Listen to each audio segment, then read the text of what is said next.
Let's go ahead and start the April 21st, 2022 Newport Beach Planning Commission meeting, and we will start, as we always do, with the Pledge of Allegiance, and Commissioner Elmore will lead us in that. I pledge allegiance to the flag of the United States of America and to the republic for which it stands, one nation, under God, indivisible, with liberty and justice for all. Thank you, and we'll move on to the roll call. All commissioners are present this evening. All right, now we are part of the agenda where we'll take public comments, and these public comments are about anything that is not currently on the agenda. So if there's any public comments to anything that is not currently on our agenda, now's the time to come up and speak. Chair Lowry and members of the commission, my name is Jim Mosier. And since as best I can recall, there was nobody from the planning staff there, I wanted to let the planning commission know that the name of the planning commission came up at last week's meeting of the city's finance committee. And the reason the planning commission was mentioned there is the month before they had reviewed the city's annual update of its fee schedule, which I think will be coming soon to the city council. And as you probably know, when somebody in the public appeals a decision from the director or the zoning administrator to you, if it does not involve a coastal development permit, they currently have to pay a fee of $1,715 to reimburse the city staff to write a report contradicting or encouraging the denial of their appeal.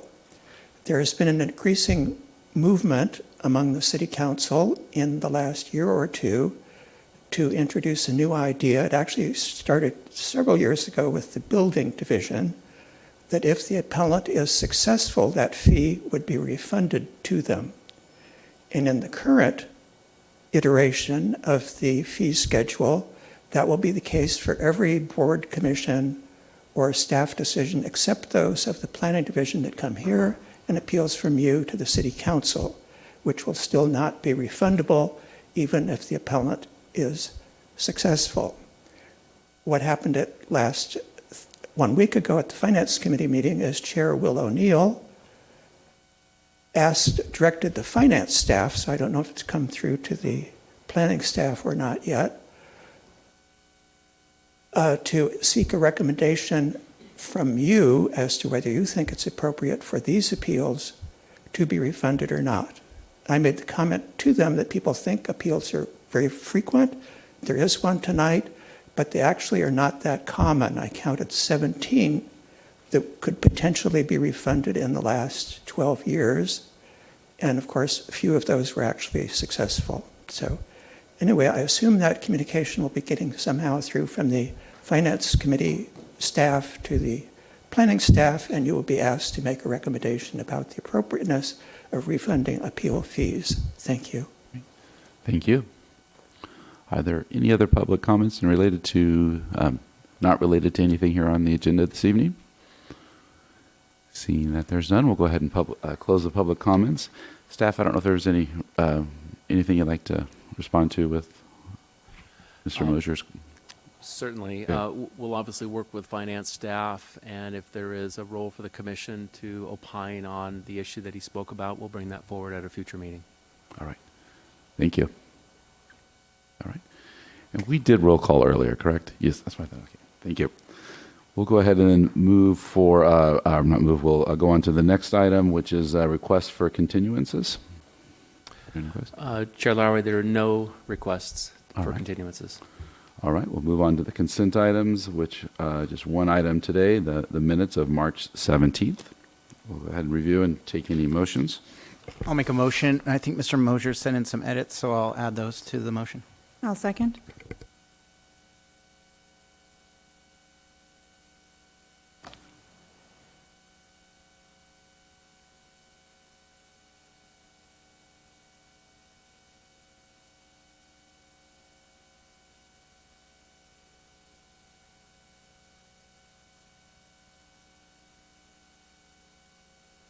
The motion carries unanimously. All right. Thank you. Okay, we'll go ahead and move on to number 7 in our agenda, which is our public hearing items. And we'll start with item number 2, which is the Tennis Clubhouse Grill Appeal, PA 2021-210. And I believe Liz will be will be leading this off. Just a quick reminder. Everyone will have a chance to speak if they'd like to, but we'll go ahead and let Liz go ahead and give our presentation, and the way it'll be move quickly and smoothly for everyone, and everyone will have a chance to speak that would like to. Thank you, Chair Lowry, Planning Commissioners. I'm Liz Westmoreland with the Planning Division. The application tonight is for the Tennis Clubhouse Grill Minor Use Permit Appeal. To provide a brief project overview, this project requests a minor use permit for alcohol service at the existing tennis clubhouse, which is located within the Newport Beach Tennis Club. Previously, in December of 2021, the zoning administrator approved the minor use permit. However, the application was subsequently appealed, and tonight, the Planning Commission is tasked with conducting a de novo public hearing. First, to orient you to the project site, the Newport Beach Tennis Club is located between East Coast Highway and Newport Center Drive near Fashion Island. It's adjacent to the Newport Beach Country Club and Golf Course, the Granville Residential Community and Corporate Plaza. Specifically, the clubhouse, which is the discussion for tonight, is located at the back of the site, located far away from the parking lot and adjacent right-of-ways. The applicant is requesting to continue the service of food within a concession area, and that concession area is existing and it's allowed by right. He proposes to serve snacks, light meals, sandwiches, and other types of light fare. However, the alcohol service itself does require a minor use permit.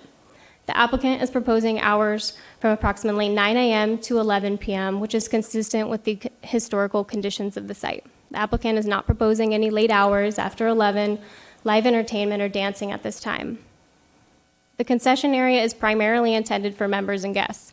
However, because of the alcohol license type, the Type 41, they are required to allow the public to visit the site if they would like. Applicants requesting a Type 41 beer and wine license, which is very typical in most restaurants that serve beer and wine. It requires them to serve food in addition to alcohol, and it would permit only beer and wine service. Appeal has been filed regarding the project, and it's primarily related to a single issue, which is a dispute between the various ownership entities of the property. Staff, in consultation with the City Attorney's Office, has determined that this is a civil matter that should be handled outside of the entitlement process. And at this time, Planning has received an application with ownership signature. Recently, the appellant has brought up some other issues that we want to address. First, they brought up concerns related to the qualifications of the applicant to be serving alcohol, and this was related to incidents of the applicant serving alcohol prior to receiving permit approval. The applicant can address those concerns, but ultimately, it sounds like there was some misunderstandings and other issues related to catering permits. And ultimately, staff would defer to the police department as well as alcoholic beverage control to regulate or enforce such issues when there is a violation. Additionally, the appellant has commented on the change in license type, which I'll address in detail. I also want to note that as part of the zoning administrator review, there were comments received from the Granville community residents with concerns about serving alcohol at the site. However, the police department has reviewed this application and provided appropriate conditions of approval to ensure that there are no issues. To go into more detail regarding the license type, the applicant is currently requesting a Type 41 beer and wine license. When he originally submitted the application, he was requesting a specialized license, or a Type 57. In reviewing the two license types, staff determined that the two licenses are substantially similar. At the end of the day, the land use remains the same. It's a clubhouse with alcohol service. The Type 57, the alcohol license that was originally requested, is a special license type generally reserved for club-type uses. It only allows for service to members and guests, and it does not require the service of food. So an individual could go into the space and order a cocktail, and there'd be no requirement for food on a menu. And it would also allow for beer, wine, and liquor. Whereas the Type 41 license, like I mentioned, this is a very common license, does not allow for the sale of liquor. It also requires food service to be available.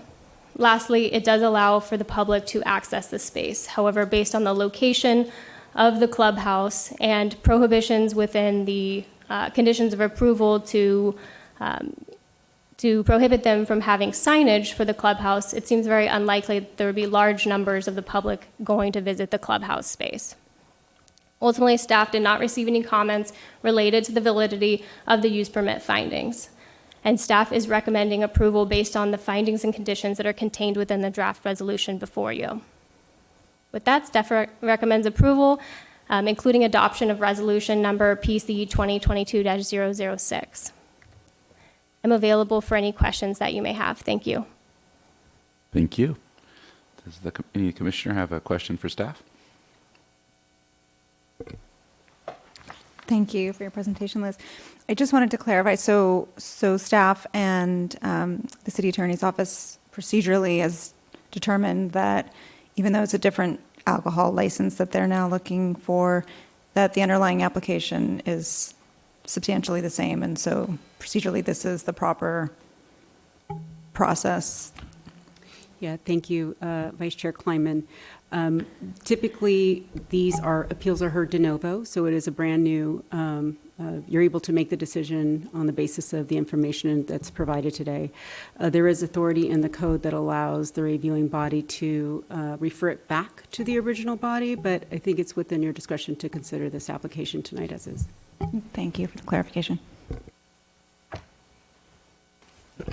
You mentioned the operator. Does this operator have any affiliation with the operator at the clubhouse adjacent to it for Newport Beach Country Club? I do not believe there's affiliation. Okay, thank you. And then, so going back to this 41, so zoning administrator approved 57, and then what was, could we revisit the 57 here tonight, or do we only can visit the 41? At this time, the applicant has applied through ABC, Alcoholic Beverage Control, only for the Type 41. I believe the 57 was being transferred from another entity, and that was withdrawn. Okay, thanks. Any other questions? Peter? Who's the underlying owner of the property? There are several owners Go ahead. to the property, and I can identify those from the staff report. Robert O'Hill, the managing member of Golf Realty Fund LP, owns 50%, and there's three other entities that own the other 50%. And that's a lease or a fee? I believe they're tenants in common. Okay. Takes. All right, thank you. Any other questions? I just have one, and Yolanda's probably for you. So the city's determined that the managing member has the authority to sign in as the applicant, and that's been established, or at least in terms of the way the city views this, is that they have the power to submit this application. Yeah, that's correct. I mean, this is a unique circumstance. We have seen this applicant before signing on behalf of a much larger scale application in the past.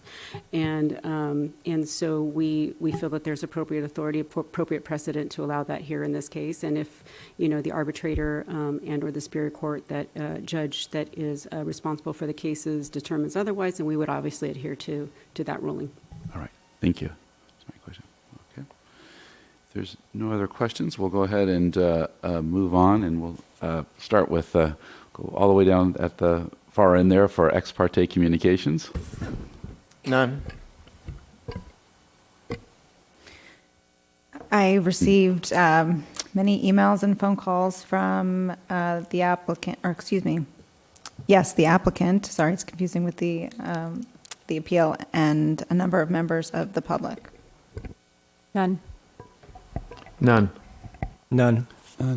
None. I did not. All right. So we'll go ahead and we'll open the public hearing portion. And we'll start off if the applicant would like to come and make a presentation. Thank you. Good evening. My name is Pat Rolfus. It's been a long, hard process, so thanks for enduring it. I honestly believe this has nothing to do with me or the Clubhouse Grill or the alcohol. It's a civil matter, like Liz explained. I believe that it's just this ownership of this property trying to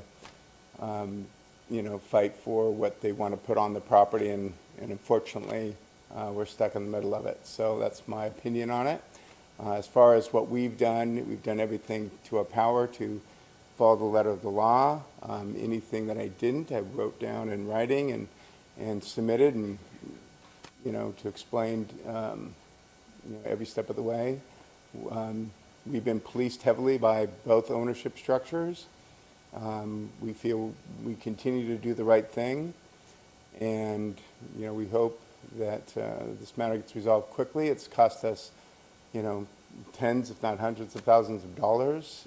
It's hurt the community, and figure it out. So here we go. Any questions for me? Questions? Peter? I'm sorry, I didn't get your name. My name is Patrick Rolfus. And are you, I own the restaurant, the Clubhouse Grill, ATP LLC, that operates at the club. thank you. Any other questions of the applicant from commissioners? All right. Thank you very much. Thank you. Now we'll go ahead and move on to general to public comments, and just a note. Looks like there's a number of people here, and if a lady or gentleman comes up before you and makes the same point, and if you'd like, you can just say, I agree with that person. I mean, everyone's entitled for their 3 minutes, so I don't want to limit that. But if a person before you comes up and says what you like to say, just say, I agree or don't agree with that person, and if you'd like. So, Chair Lowry, if I may, Yes. if we could give the appellant the opportunity first to. Okay, sorry. Okay, Yes, yeah, thank you. sorry. If the appellant, if the appellant would like to come up. Thank you.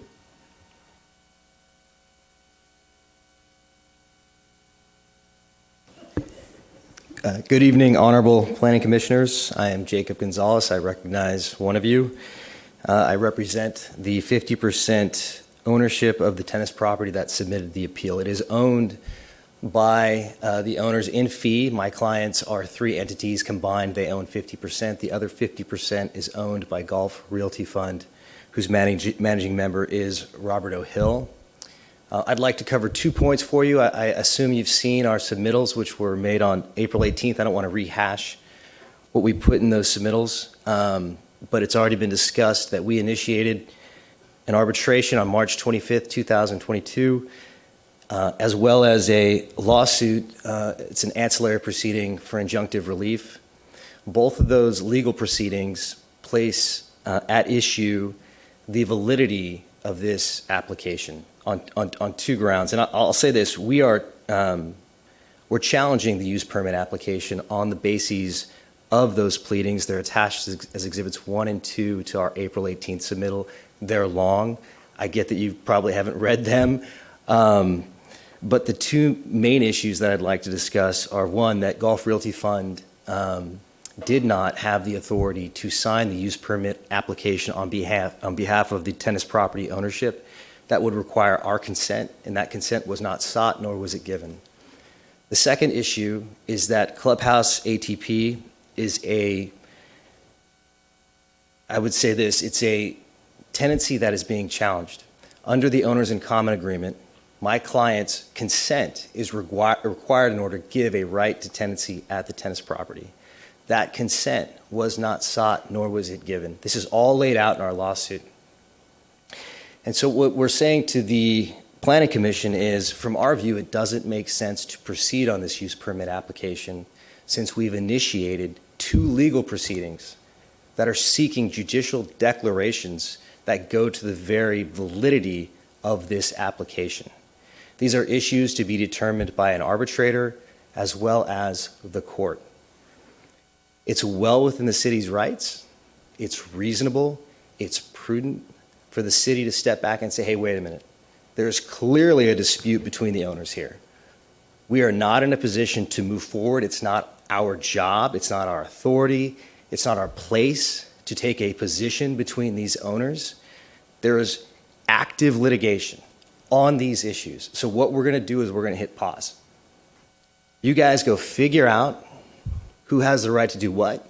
Let the arbitrator tell you that. Let the court tell you that. And when you've sorted it out, come back to us and we'll take the use permit application up again. That's point one. We are asking the city to pause on the use permit application while we sort these issues out in active litigation. Point two, and I want to respond to Mr. Rolfus's submission yesterday regarding the sale of alcohol at the tennis property.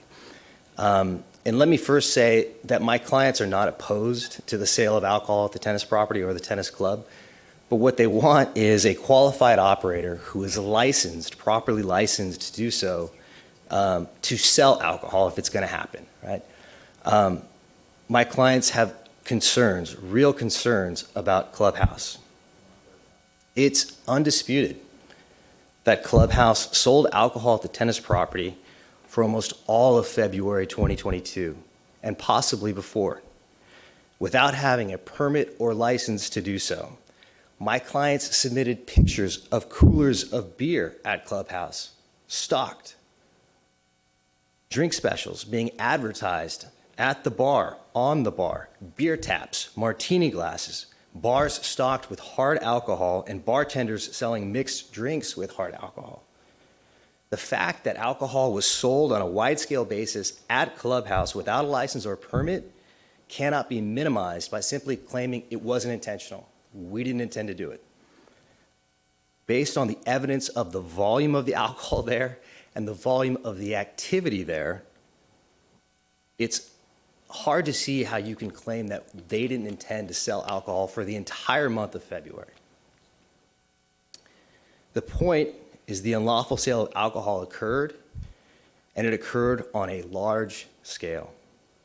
From my client's perspective, that speaks to Clubhouse's qualification, or lack thereof, to hold a liquor license. On February 22nd, 2022, my clients sent Clubhouse and the other owner, Golf Realty Fund, a letter saying, we are aware, my clients are aware that the unpermitted, unlicensed sale of alcohol is occurring, and we want you to stop it. In his April 14th submission to this planning commission, Mr. Rolfus said when he got that letter on February 22nd, no more alcohol got sold at the Clubhouse. Didn't happen. He stopped it. He pulled all the alcohol out. It was a mistake.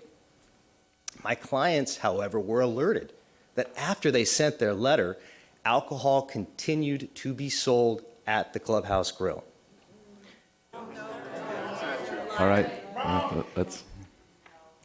Now, Mr. Rolfus says that my clients are misrepresenting what happened in March of 2022. And the date that we point out is March 19th. And what we submitted was what we understood to be an email blast advertising a March Madness event to take place at the Clubhouse Grill. And in that email blast, it said that they were going to offer a taco bar. And as part of that taco bar, you paid $25 and you got either beer, wine, or seltzer. Now, Mr. Rolfus says we're misrepresenting what happened. But in his submission from yesterday, he acknowledges there was to be an event at the property on March 19th, and Clubhouse Grill was to supply a taco bar at its restaurant, which was to include alcohol beverages such as beer and wine. He claims in his letter from yesterday the taco bar was for members only. However, he also submitted the ABC permit application that he submitted for that event. And in that permit application, it says the event was, quote, to be open to the public. The advertisement for the taco bar event that Mr. Rolfus submitted yesterday says customers can buy access to it for $25, and it will include alcohol. My understanding is that when the customer showed up on March 19th, they gave $25 and they got a wristband, and the wristband said VIP on it, and it was in two colors. It was either yellow or pink. Mr. Rolfes said that Clubhouse applied for an alcohol permit with the ABC, and it's undisputed for this event on March 19th, it's undisputed the ABC unequivocally denied that permit. So what happened on ABC?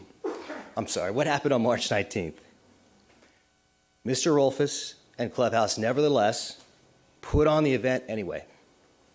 They sold members a VIP wristband for $25, which gave them access to the taco bar as advertised. And right outside the back door of the Clubhouse restaurant, also as advertised, were coolers full of beer and wine for the customers with the VI wristband to take as they exited the buffet and restaurant.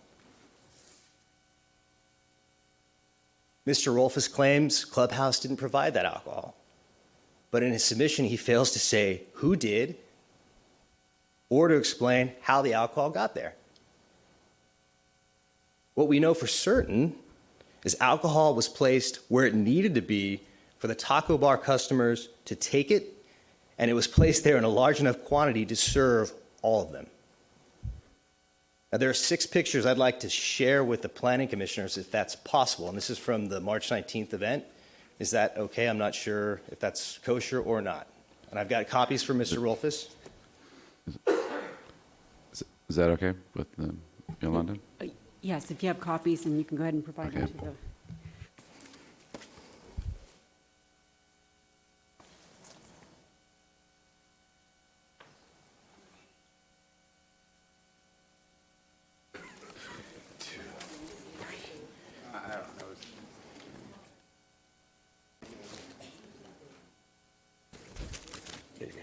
Yes. Found in the restaurant. There you go.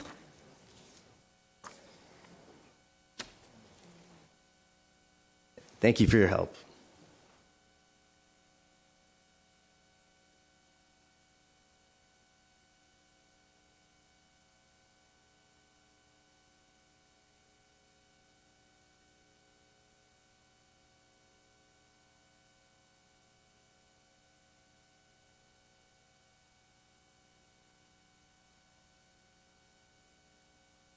And so these are the 6 pictures. I've written in the lower left-hand corner the numbers.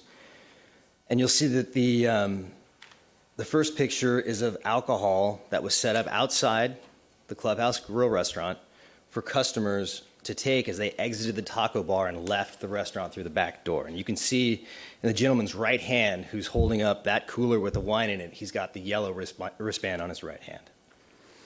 And if you look at the next picture, picture number 2, this is the cooler that you see in the first picture, the purple cooler. And this is full of Coors Light and Michelob Ultra. And this was, again, placed right outside the Clubhouse Grill, so as you exited the taco bar, this is where you grabbed your beer as advertised.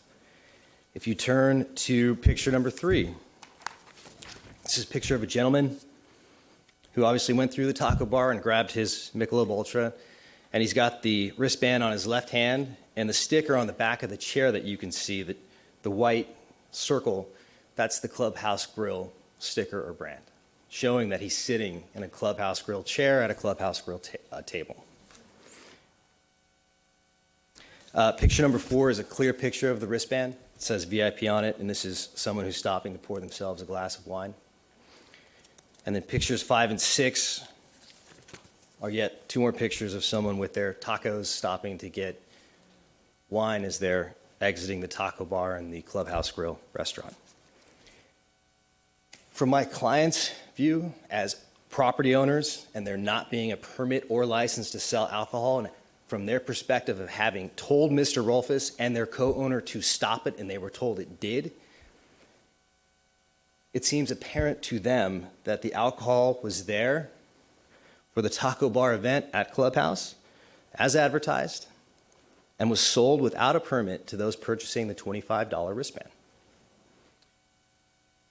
I'm almost finished, so bear with me because I'd like to put this into context, and I offer you a hypothetical.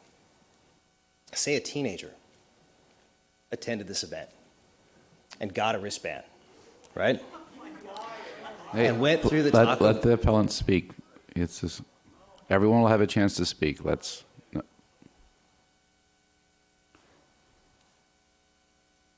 I will reiterate, this is a hypothetical. I wasn't there. I don't know if there were teenagers or not, but I'm asking you to bear with me. Imagine if a teenager showed up at the event, got a wristband, went through the taco bar buffet, had a beer or a glass of wine, and nobody was looking. Jumped in their car, left, hit somebody while they were leaving, Please. and badly injured that person. As tragic as that would be, right? That injured person or their family would want to know where that teenager got the alcohol that was in their system when driving. When discovered, the teenager had a wristband, had been through the taco bar Please at Clubhouse. let him finish his comments. This is. Thank you. Grabbed the alcohol when exiting the taco bar just outside the restaurant's back door, that it had been advertised that the taco bar would be providing alcohol, that Clubhouse had applied for a permit to sell alcohol, and that permit had been denied. And Clubhouse's response was, which as I understand it is now, hey, you know what? We didn't provide the alcohol. It was just outside our back door in large quantities for customers to take as they exited the taco bar restaurant, but we're not responsible. We all know that doesn't make sense. And the attempt to explain away the unpermitted, unlicensed sale of alcohol on March 19th doesn't make sense. And so what I'll say to you is put yourself in my client's position as property owners. The sale of alcohol is not a right, it's a privilege. And it's a privilege reserved for those who show they are qualified. And given my client's concerns, and I submit what the facts lead one to conclude, is that Clubhouse is not qualified. That's all I have. Does any of the commissioners have a question for the appellant? I have a question. Did your client, you guys file, are there any police reports on file? No, not that we're aware of.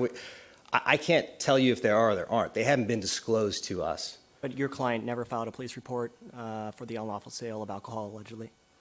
We have not filed a police report. We have filed the appropriate protest with the ABC pursuant to the posted notice at the Clubhouse Grill. Okay. And just a quick question for staff, if I may. Are there any police reports on file that you're aware of? Not that I'm aware of. I think we have Wendy Joe here, and if she has additional information, maybe I she see can Wendy provide it. shaking her head no. She's shaking her head no? Okay. All right, thank you. Chairman, hello. Your partners, you represent two of the 25% owners. They share in profits from the club. That is a point of contention. And I'll say this. Yes or no? I mean, Yeah, so there's no written lease with the current operator of the tennis club. That current operator pays $7,000 a month. It is an oral month-to-month lease. These owners, this ownership, has been through 5 arbitrations since the mid-2000s. We just concluded the last arbitration in 2017. We are starting the next one. Part of that arbitration is the operation of the tennis club and the rights that the operator may or may not have, and the failure to account to my clients for money that's been paid to the other owner by that operator. That's why I say it's a point of contention. We are receiving $7,000 a month still, as I understand it. We believe other monies are being generated because that doesn't seem, and this is stated in our complaint, that doesn't seem to be market rent for the tennis club. all right, so you represent 2 owners, partial owners. Are they opposed to having a operation for a snack bar with beer and wine? Are they opposed to that? I'm sorry, they opposed to? having a snack bar restaurant with beer and wine. They are not opposed to the idea. Thank you. Yes. Any other further questions? Seeing none, thank you very much. Thank you. All right, now we'll go ahead and take comments from the general public, and if seems like there's a number of people that want to give comments, so we'll, each person can come up to the front, and yeah, if you guys, maybe that's a good show of hands of who would like to speak tonight, then I can. All right, I think usually we say form a line, but I think we can just do it. Everyone can stay seated, and as the person leaves, they could come up next. So we'll go start. So if you could just state your name and. Good evening. Okay. My name is Patty Weber, and I am a member of the Newport Beach Tennis and Pickleball Club. All this taco talk has made me hungry, but unfortunately, the taco story is not correct, and I'll tell you why.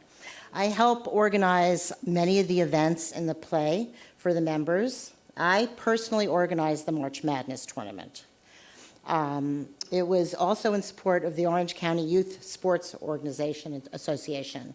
As part of March Madness tournament, I arranged for the Clubhouse Grill to supply food and beverage. And it was my understanding that they were going to pull up an event permit, like they have done many times prior, to provide beer and wine for our members. When I learned that they were not able to get an alcoholic beverage permit, I personally, the coolers in the picture, guilty, are mine. I brought the beer and wine. The beer and wine was not in the restaurant. It was not served by the restaurant. The restaurant did not touch the beer and wine. It was outside the back of the building. The wristbands were clarification, not for alcohol, but for purchase of food. So the restaurant knew they paid their $25 to get their tacos, which included soda, seltzer, juice, water, and a beer or wine based on me providing it. So, again, to reiterate, I can attest that the alcohol that was brought was purchased by me, was provided by me, was served primarily by me. There was somebody standing by the coolers all night, so a teenager could not get their hands on a potential beer or wine. Nobody in the restaurant touched or had anything to do with the liquor or beer and wine. So I want to say that Pat Ralphus would not allow the restaurant involved in any of this. I didn't ask his approval when I brought it. I felt bad when we couldn't get the event permit pulled. So I took it upon myself. It was March Madness. We were dressed like college kids playing pickleball, and it was part of the fun, and I thought there was no harm intended at all. I want to say I strongly support the Clubhouse Grill serving beer and wine. So, thank you. Thank you. We'll have the next speaker.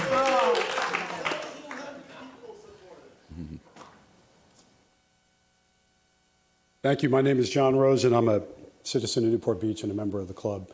I apologize for the outfit, no disrespect intended. Yeah, and thank you for putting up with the enthusiasm from the crowd. We're a group of a couple of thousand Newport Beach residents that belong to the club. Not too different than the club next door. And the appellate mentioned something interesting, and I've been on both sides of this in front of city councils, commissioners, planning commissioners in the future, and I've only been here 15 years, but in several other jurisdictions. I'd like to call out the obvious. We appreciate that you're advocating for the city and for us and for the other members of the community, and I think the appellate is doing his job. I'm assuming you're an attorney. He's supposed to come here and give you the best argument he can, specious though it might be, that the teenager, you get that point.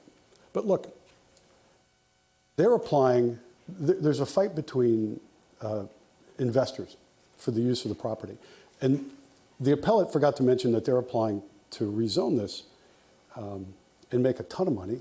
And they've chosen to do so by bringing low-income housing, which is easier to get through the Planning and Zoning Commission. We all know this. We all know why there's an argument between partners. I don't think we believe that that's the city's job to arbitrate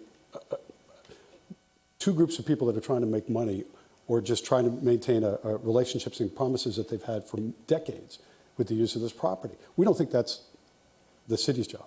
No disrespect intended by that comment. This is not about us serving beer and wine to this group of young, crazy miscreants. It's about people fighting for who wants to make more money in what different way. That's not what, so let's call it what it is. We're just here to use the property the way the rest of us adults expected to do so, the way they do 50 feet to our west and our north. It's not that complicated. This is not about beer and wine. It's not about crazy stuff that could happen. It's about two people fighting over a piece of property and who wants to make more in what different way. That's not about a liquor license. Thank you very much. I appreciate your time. Thank you. We'll go ahead and take the next comment. Good evening. My name's Charlotte Seda. I've been a member of the Tennis and Pickleball Club at Newport Beach since shortly after pickleball courts were added in 2018. I'm very involved in this community. It's my home away from home. When I joined, there were 8 pickleball courts. Today we have 31. The courts are overflowing with local people enjoying healthy outdoor activity and having a lot of fun. The addition of the clubhouse grill to the facility has been a great benefit, as we can now enjoy a meal together with our friends before and after we play. Being able to also enjoy a beer or a glass of wine would be ideal. I have witnessed firsthand the vision, dedication, and hard work of my friend Pat Rolfus. He has been the driving force behind many of the improvements at our facility. I respectfully request that the Planning Commission approve the application of the Clubhouse Grill and do everything in its power to expedite this process to allow this small business in our community to survive. Thank you. Thank you. We'll take the next speaker.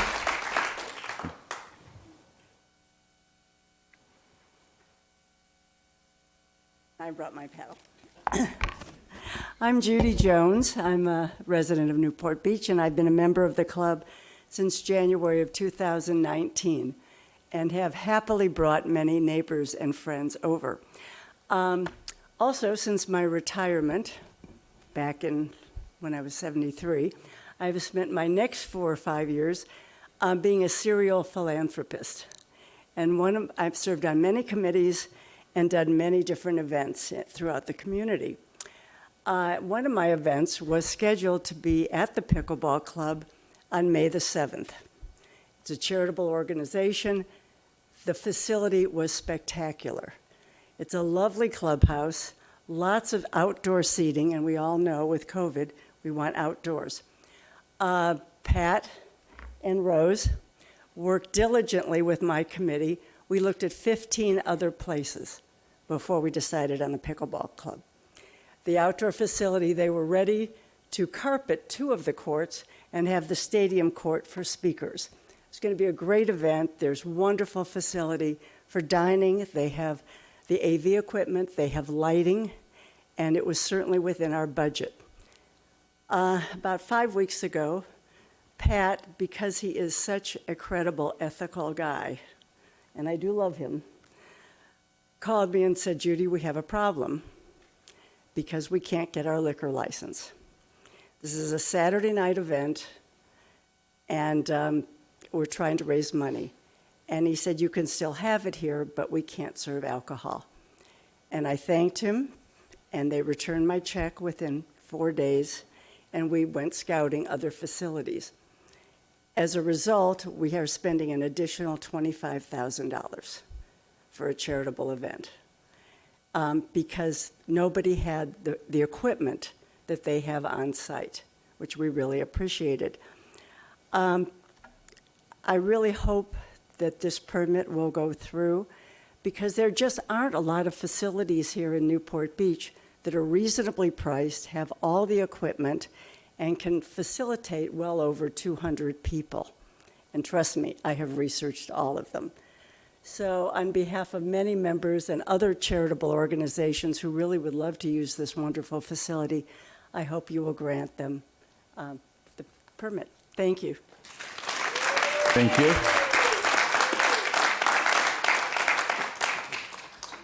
Good evening. My name is Michelle Jordan. I appreciate very much this opportunity to address you. I certainly agree entirely with this idea that the club is a wonderful place for us socially. I certainly have had the same experience as Judy Jones with a nonprofit. I sit on the board of the Council on Aging. We were all set to have our Cinco de Mayo event. It will be the first event we have where we serve margaritas with no alcohol. That having been said, I want to take a more pragmatic point of view, if I may. When this club first started, they made a remarkable effort to move towards making it a truly nationally recognized pickleball club. That meant that we were looking to attract in players and participants from all over the country. They come into Newport Beach, they spend money here, they stay in hotels here, they spend money in restaurants here. Part of that experience has to be total. It has to be not only the enjoyment of playing, it has to be the enjoyment of the spectators to be able to eat and drink and watch the play. It seems to me that if we take a very half-hearted approach now to this goal of making this club a nationally recognized pickleball championship court, we're not only compromising those opportunities to bring people in to spend money here in Newport Beach, but we're actually losing a significant opportunity to promote Newport Beach, in which we all live, as really a pickleball center of this country. So I would ask you to consider this. I would ask you to grant this license, not only for all of us here in the room, but basically for the reputation and the another significant facility that Newport Beach should have to offer. Thank you. Thank you. Have any additional? Good evening, Mr. Chairman, members of the Planning Commission. My name is Charles Klob. As the gentleman said earlier, this is a property dispute, and each side wants to slow the other side down from progressing, and they each are 50% owners. It might interest this commission and certainly the audience to know that members of the appellant's ownership team are some of the largest donors to the Measure B Elect Your Mayor campaign. One has to wonder, what do those owners expect to gain when there's an elected mayor that they couldn't gain with the system that we have now? Thank you. Thank you. Anybody else would like to, any other person from the... Good evening. My name is Sean Abdali. I am the operator and owner of the tennis club. I was not planning to speak tonight. I normally don't like to speak tonight. If I'm getting a little emotional, is because I see my friend Pat, who, put his heart and soul into this club.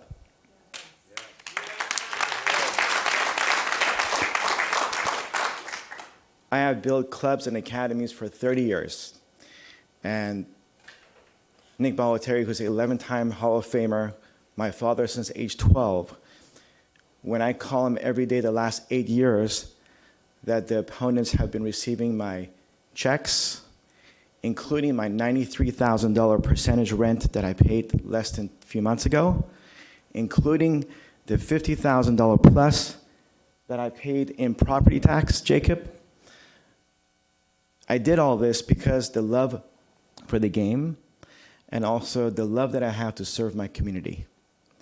I carefully selected and agreed for Patrick to put this amazing service at our club. I did not have the guts to do it. I had to weather the dysfunctional relationship of these owners of this property for 8 years. Yes, my wife went to law school and she's got thick skin. I don't. I'm a tennis coach. I like to make people better and improve people's lives. And the fact is that during the pandemic, we did more good at our club than most places around the country.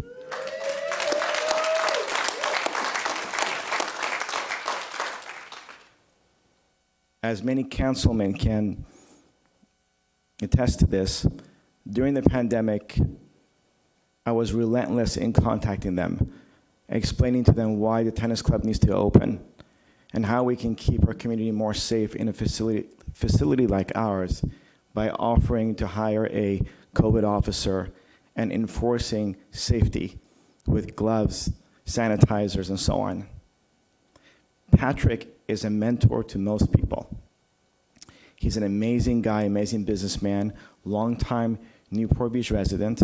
I do want him to respond for many of the false statements that Jacob, the opposing side's attorney, stated. There are just many things that I really need him to just respond to that are just false. I do want to say that I do respect the other owners as well. Imagine my position as a tenant where I have to kind of figure out where to stand. I'm caught in the middle. I've had a lot of restless nights about this club. I've poured my time and hundreds of thousands of dollars into this club to take it from the dead to today being probably one of the most successful clubs in the country. I could have never done it with the members that we have here and the others serving our club. Thank you. Thank you. Thank you. Anyone from the... Hi, I'm Barbara Siegel, and I appreciate you guys listening to us and letting me speak. I'm actually new. These are all people that lived here. I moved down here about a year and a half ago to help take care of my 98-year-old mother, and I needed a place to play pickleball, so I went to play pickleball. But little did I know that I was joining a place to play, a community, and all of a sudden a club wants to pay back to the community. They want to have events, they want to do fundraisers, they want to do things. They are part of the community. They're not just a club.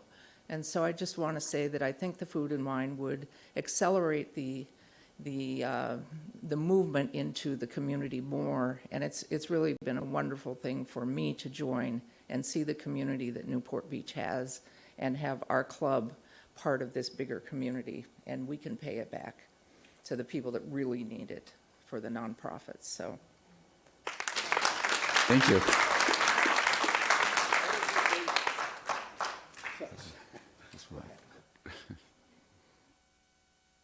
Good evening. My name is Dr. Cynthia Bocara, and I've been in healthcare for over 30 years. One of the things that happened in COVID was that most facilities were shut down. So from a healthcare provider standpoint, it was really difficult. People weren't able to go to the beaches at some points. They weren't able to go to indoor clubs, and many facilities did not allow, gyms were not allowing that. One beautiful thing about pickleball is that you maintain your distance. So people were able to begin to play this game, and I myself learned how to play during 2020. I do want to point out that there's a thing called a blue zone, and blue zones are places in the world where people live the longest. And we've studied those, and one of the things that we know that happens in those places is that there's a very strong social environment, and that is so created in this tennis club and in the pickleball facility. Those folks spend a lot of time outdoors, and that's exactly what we have at that pickleball facility. They eat healthy food, which is what Pat is having there. They also, by the way, there's research to show that wine itself is very health-inducing. So, that's one good thing about it. But, alcohol, people look at alcohol, and many times it can kind of get out of hand. But here's the thing to consider. It's only beer and wine, and it's a very short hours. And I've been there when they've had the permits, and it is very different than going to a bar or club environment. It's really to just be an accompaniment to the food. So I just want to share all those health benefits, that this club works really hard to provide a environment that is healthy, that keeps the community together, and encourages us all to, take advantage of the luck and fortune that we have to live in Orange County and by the beach and enjoy the outdoors. So I strongly encourage it. Thank you. Thank you. I will be brief. My name is Bernard Pratt. Originally Frenchman. I do drink wine. I've been a member of the club for 30 years, 1995. I'm a tennis player. This club is very important to Newport Beach, very important. And Sean has made tremendous progress in renovating, bringing the kids It's very important. I am old guys. We play old guys. But we see all these kids. I just want to say the club is very important for Newport Beach. And it does a lot for the kids and for the elder player. And we do enjoy sometimes a glass of wine. Thank you. Thank you. Any other further public comments? Looks like we have two. All right. My name is Phoebe Luce. I'm a 20-year resident of Granville. I love what you all have done. I love your enthusiasm. Obviously, you've done a terrific job all the years I've lived here of building up this club and building some esprit de corps. As you said, it's gotten very large and is growing larger. The concern of those of us who live on Granville is that the main egress from the club is directly onto Granville. And many of you come out of there very quickly, looking to the right to where you're going. Do not look up the street to those of us coming down from Granville. What I would ask is that as a condition of approval, I should back up and say I suspect this will get worse as the club grows, as you have more tournaments, and certainly we all admit even one or two glasses of wine or beer affect our judgment. What I would ask is as a condition of approval that you require some kind of a stop sign to go in there. There is absolutely nothing now to prevent people from driving right straight out. With that, I'm behind you. Thank you. Thank you. Hi, committee. My name is Sheila Cole. I'm a resident of Newport Beach. Been here for a couple of years, and I joined the pickleball club back in November. And if any of you guys have played pickleball, you understand our enthusiasm because it's like golf. You get the bug. I just wanted to speak to the taco night that was brought up earlier. I attended that event. Everyone, I would say 99% of the people were over 21. At no point in time did the cafe mention anything about any alcohol. And I know it's already been spoken to, but I just wanted to reiterate that the wristbands were for the food only, and that if you made your way to the alcohol, it was not because of anybody inside the cafe. It was because you were looking for it and you asked about it, and you were an adult. And one thing about the club, they'll tell you that the average age of anybody playing pickleball, most people think it's for old people, and more younger people are playing now. But the thing about the club is that it's really a family environment. If anybody falls in the club because you back up and you try to hit a ball and we always trip over our own feet, the whole entire place stops to make sure you're okay. There's no way that we will allow kids to be drunk and misuse anything so that they can go out and hurt themselves or anybody else. It's a family environment. We love the club. It's important to Newport. It's important to me, and I'm sure everybody else here. So thank you for listening to us. Thank you. Thank you.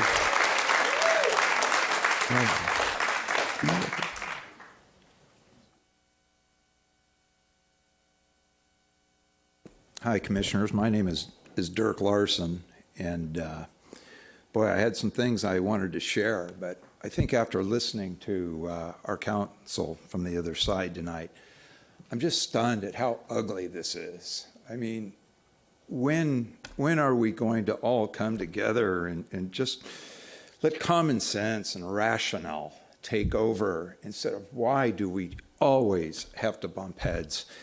And Counselor, I want to look at you directly in the face. I spent 17 years as a forensic photographer with the Orange County DA's office and with Orange County Social Services. So I have a pretty good idea about the legal system, particularly how things float in the water forensically. And trust me, the things I've dealt with, you get to wear that fancy suit and make your accusations, but I wish you could have come with me sometime to Orange County Chalk Hospital. Sorry, I probably just, yeah, you can speak. Okay, Yeah. I think I've made my point. So as a retired forensic photographer that handled over 1,000 cases over a 17-year career, this gentleman's accusations, in my opinion, would not hold water in a court of law. I think finally what I'd like to say, because mudslung is still ground lost, but I'm almost feeling like the pickleball club here, if we were to go back and watch that old black and white movie, Mr. Smith Goes to Washington. It came out in 1935, starred Jimmy Stewart, and it was just this fresh, green-eared congressman that he just wanted to create a park for a bunch of kids to go and get outdoors and learn about the outdoors. But of course, there were the evil villains, the builders, that they wanted that land for a dam. It's so funny that nearly 100 years later, that's pretty much what we're dealing with here. And that's just what the ugliness of this whole thing is. So as I close, I just would like everyone on the panel, and again, thank you for all the things you do for the city and the county, but that pickleball court and center is really a special place. I knew nothing about it a year ago. I thought it was just something you did at a barbecue or something you did if you were too cheap to buy a croquette set. But at this juncture in life, I've just, at 60 years old, I feel like I found my tribe. And I want to support Sheila in that, you know, the concept that this is not about an alcoholic license. This is about a greedy group trying to take something away, a very special thing that a group of people have worked very hard to create. And Patrick, like I said, you're just a simple businessman. And look at you. You've had major surgery, and yet you show up in your uniform day in and day out. And that is why I will always support you and your lovely wife. And the fact you have your kids working there, the fact that we are standing up to this irresponsible other half of a corporation that wants to quash something that could be beautiful and wonderful for this community. Thank you. It's just 2 or 3 minutes. Thank you. Thank you very much. All right, sir. Sir. Hi, so I'm the tennis guy. This is probably the fastest growing sport I've ever seen in my life. I mean, I came here, Pat was still breaking out the wall, trying to create some type of structure. I was like, wow, there's going to be a restaurant here. He's been working endlessly to build this restaurant, and I've been the most excited for it to be open because a club needs a restaurant. And we've been dying from the tennis community to try to do events and invite parents to come out, but we didn't have anything. So once it was created, it was the most exciting time for us. I mean, the parents were incredibly excited to come. We had a Christmas party there. We had an event there for nonprofit. We had a birthday. We just had a birthday there for Luca, his French coach over there. And we've never tried pickleball, so we've tried pickleball just at events, at a birthday party, and then just hanging out with these guys. That, oh, you should come try it. You should come try it. And it's an unbelievable sport, and it's you have to have the element of entertainment with it. It just comes hand in hand. And these are the most hardest working individuals I've ever met in my life because I've been there 8-9 hours, and Pat built this restaurant with his bare hands. I mean, that's how hard this guy worked. Sean has given so many opportunities for myself, for others to create whatever they felt was great for the community. And the community is an unbelievable individuals. They're the nicest people I've ever been around. And this will bring them together and create, this is already becoming a home from them, but also an entertaining place for them to even spend a little bit more time. So I would appreciate if you guys grant it for this hardworking man and for Sean and for all of us. Thank you. Thank you. All right, sir. Anyone else that would like to speak before we close? Yeah, I was going to have the appellant and then the applicant come up and have a few closing words I'd like to say. So if there's no one else from, oh, one more.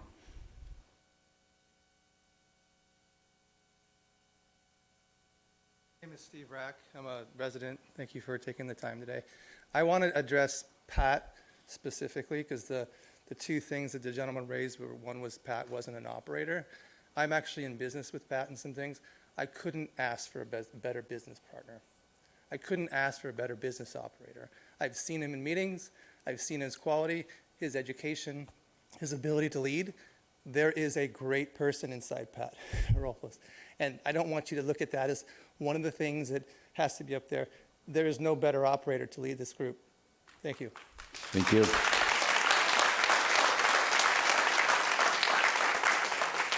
If that's the last of the public comments, why don't we'll let the appellant and applicant give their final thoughts, and we'll start with the appellant. But let's limit to 3 minutes for each. So if the appellant would like to add anything before we close the public hearing.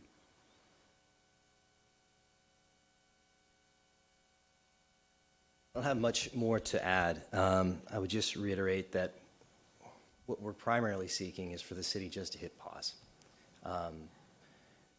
This isn't about closing a tennis club or a pickleball court or actually stopping the service of food at a restaurant. This is about a use permit for a liquor license. And there are legal proceedings, there are judicial declarations that are being sought. And all we're asking the city to do is to hit pause while we sort those out. I can appreciate that folks enjoy the tennis club. My understanding is no one's looking to take that tennis club or pickleball court away right now. That there are competing development projects that are being considered. I'm not aware of my clients currently processing any development project through the city at this point. And no one's trying to take away the pickleball court. This is about, for the most part, hitting pause so that the owners can work out their issues. And once those issues are worked out through the judicial system, come back to the city, and the city is then in a position to make the right decision. Thank you. Thank you. Right. Thank you again, and I'm humbled. Thank you, everybody. So I appreciate that, I don't know his name, but the counselor saying he wants to hit pause. This has been a 25-year battle between these owners. So I want to be clear. I don't really know what pause means between these people. And so that's one thing I just want to mention. The next thing I'd like to mention is it's alcoholic beverage control. And the word control in this I take very seriously. So by not allowing us to have an operator that has a license, doesn't put someone in control to ensure the scenario that the gentleman brings up of a teenager getting a glass and drinking it and having his issues. I think the point here is that we need to have a good operator that respects the law and follows it. I am that person. And to do so, we have state-certified bartenders, and we need control to be in trained people to be able to serve alcohol in a community and do it correctly. So this is exactly why we need it. And then my last point, and I'm not going to, belabor, these pictures that are just showing, alcohol served outside the restaurant and, and next to a glass of Coke that's actually in a real glass, next to one that's, alcohol that's not. We did not serve the alcohol. These are fabricated to the point of, well, I don't know if they're fabricated, but they're being manipulated to their story to fit their narrative. So this 25-year-old battle between these owners, pausing it from, and trying to solve their civil matter is not a solution for our community.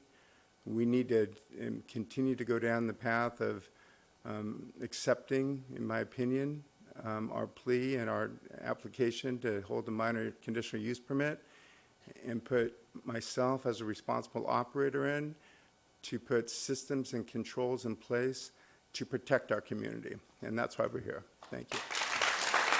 Thank you.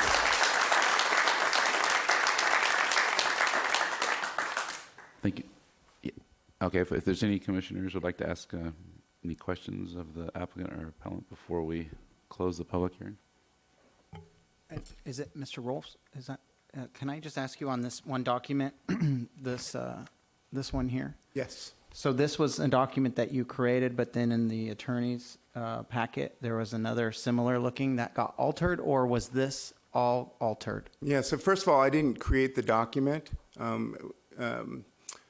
What the commissioner is holding up is an email created by the club telling about this event that the club was doing. The restaurant was commissioned as the caterer, essentially, for lack of a better term, the Clubhouse Grill. So I had nothing to do with the creation of the document and anything else. We were contracted for food and beverage. We applied for, again, through a caterer, and I'll make a minor point that the counselor said it was for open to the public. A caterer has to come in when we serve, when we get a permit and serve beer and wine or alcohol, a caterer has to come in because we currently don't have a license. So the caterer wrote down open to the public or checked a box, I'm not even sure. But I did not create the document.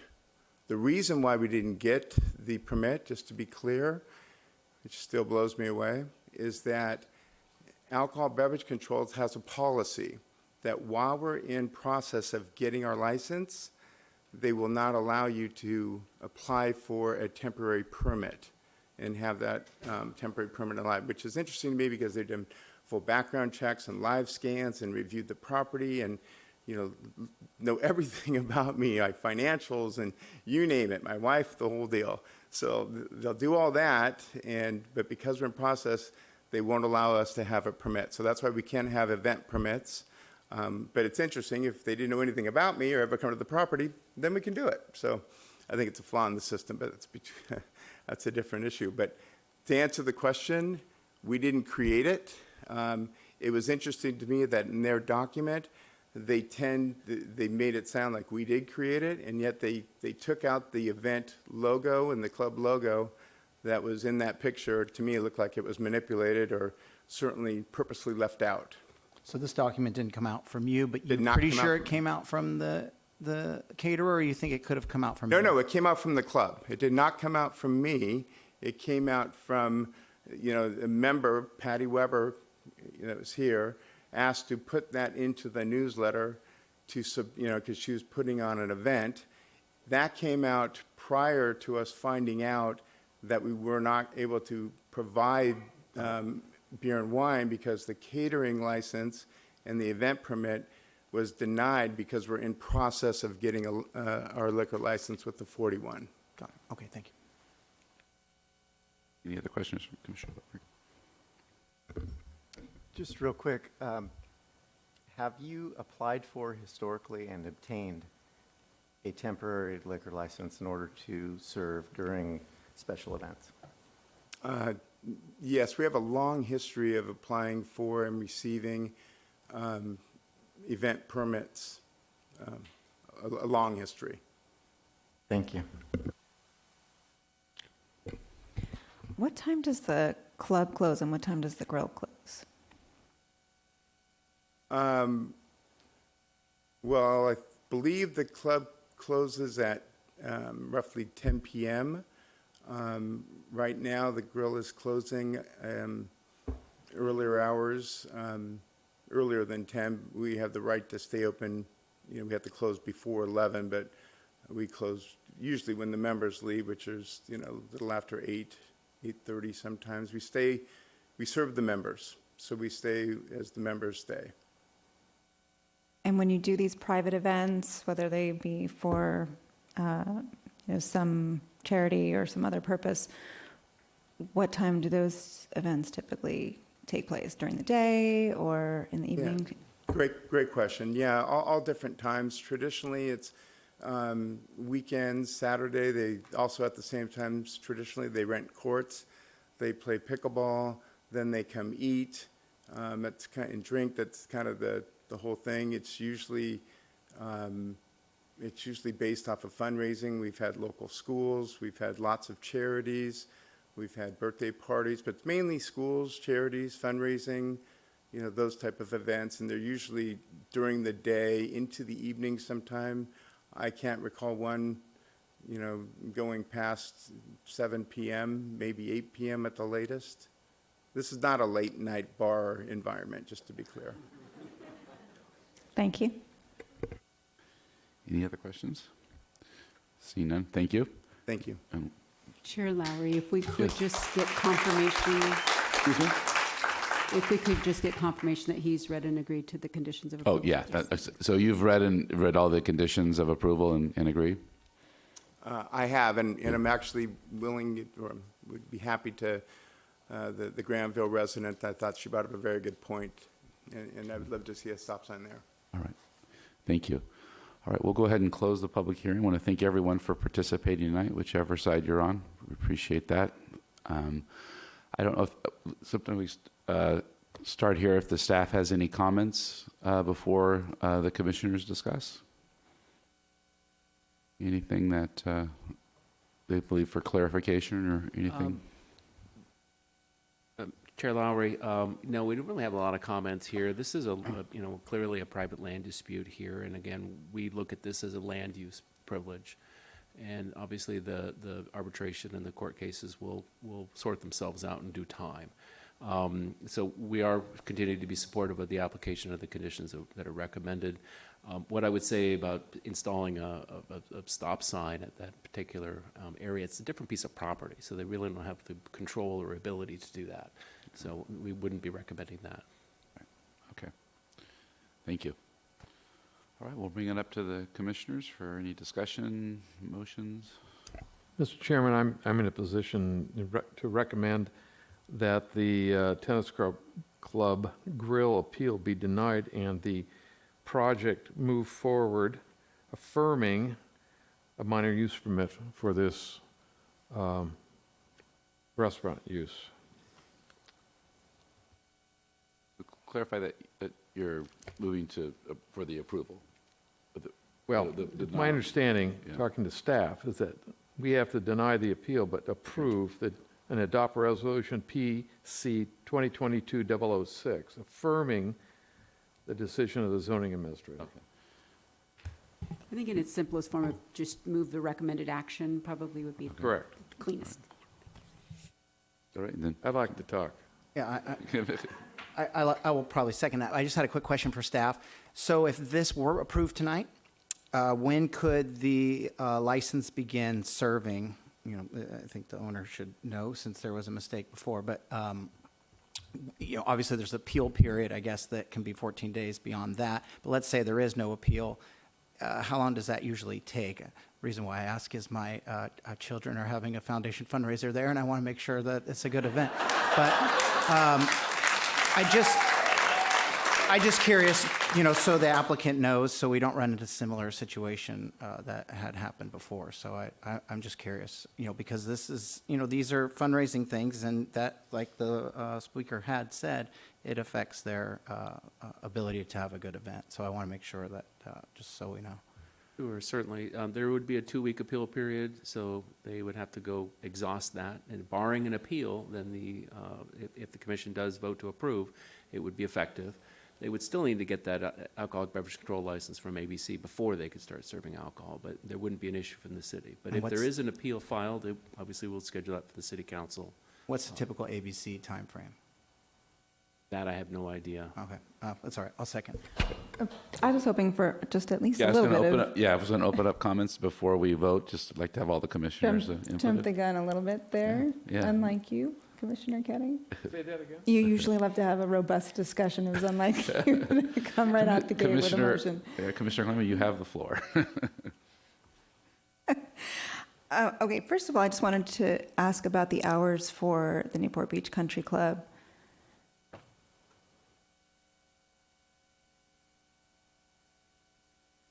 Right now, the hours of operation of the tennis club are unregulated. The club next door, Oh, the Newport Beach Country Club. the country club. Do we know what time they close? Do we know what time they serve food and alcohol until? I don't have an answer for you. Also, typically when we have this type of license, I don't know if we use the old conditions for the previous license versus this, but I feel like there's usually some additional conditions that are included that that tie to conjunction of food service with the alcohol that limit, last call and no alcohol promotions, things like that. I didn't see those in these conditions, and again, I don't know if that's because they just didn't transfer, or they transferred over, but we didn't add them in.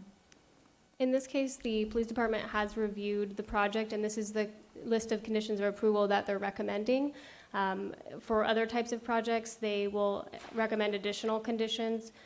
Sometimes that's related to the late hours or particular issues or concerns that they have.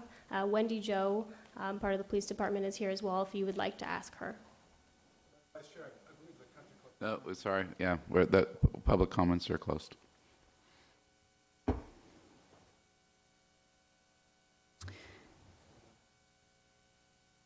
Yeah, so again, usually those are pretty standard. But my specific question is, with this type of license, is the food service required? I know they're offering it. They've got some limited food offerings, but is the sale of the alcohol tied to the food in any way or not?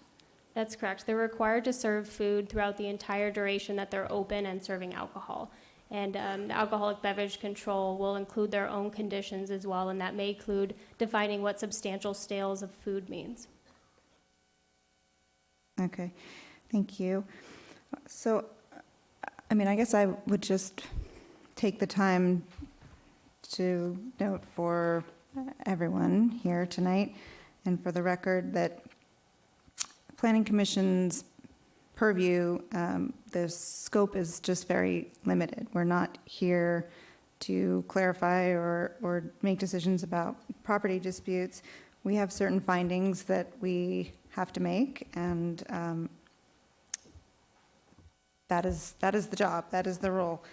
The finding that's related to the application and the authority of the person making the application was taken into account by the city attorney's office. I think I can certainly make that finding that the documentation that was provided by the applicant at the time was sufficient for clearly what the city attorney determined was necessary. The other conditions or findings, I think, are also met here. All that being said, I'm sure that the rest of the commissioners won't be surprised to hear me say that I would like to see the hours of operation be limited. We heard from the applicant that they don't have a late night need, and I think certainly for the neighboring residents as well, and just to limit this from becoming something unintended. That's something that I would like to see if there's support for that.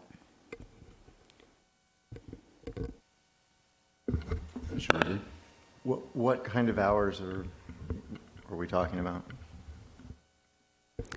It didn't sound like they were having late night events, but I think even 10 o'clock would be more reasonable than 11.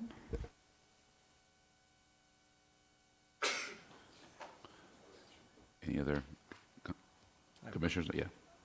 Well, Good. so go ahead if you have more. Since I have the floor, and I'm just going to, for clarification, I understand this is private property. I'm going to go somewhere completely different. If it's, in terms of traffic flow and the way that the stop sign and how that could work, could we encourage the applicant to find a solution rather than making a condition where it's city-sponsored, but encourage the applicant to identify a way to work for Granville to put in a stop sign? That would make me feel a lot more comfortable. Certainly. For the record. The vehicular access to this site is through several different properties. In fact, the driveway then goes on to a different property at the entrance to Granville. So it's a completely different property. So we couldn't compel the applicant to install anything. And before we would make any kind of recommendation like that, I would want to make sure Traffic Engineer Tony Bryan here was here to give some input on that, because putting in stop signs, sometimes creates other issues that we'd want to discuss. I think, you could encourage the applicant to, counsel their membership and to be a little more respectful of how they leave the site, and I think that might be an appropriate way to go. I appreciate that. Well said. Thank you. Withdraw statement. Commissioner Elmore? So I want to address a couple points that the appellant made in my position on these. One, he brought up or made a position that he had concerns with the operator. The fact that there was no police activity on file, nothing on the record, leads me to believe that there really is no concern there. Second, it was talking about the validity of the signature binding the resolution, and our city attorney has clarified that she's in support and feels there's a precedent there. So for those two reasons, I feel that the application on its whole is consistent, it's appropriate, and I'll support my other two commissioners. From a timing perspective, I'm okay with 11 o'clock. The property itself is not near residential, it's isolated, so I don't have an issue with that. Commissioner Wager?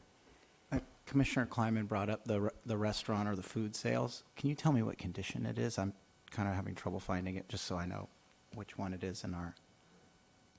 We do not have a condition of approval related to the food sales. However, ABC does require as part of this license that you have substantial sales of food throughout the entire duration that you're open. Okay, so it's through ABC, not through our condition. Correct, through the Correct. license So type. the food has to be open, but there's not a monitoring of specific sales. It just has to occur during the same time.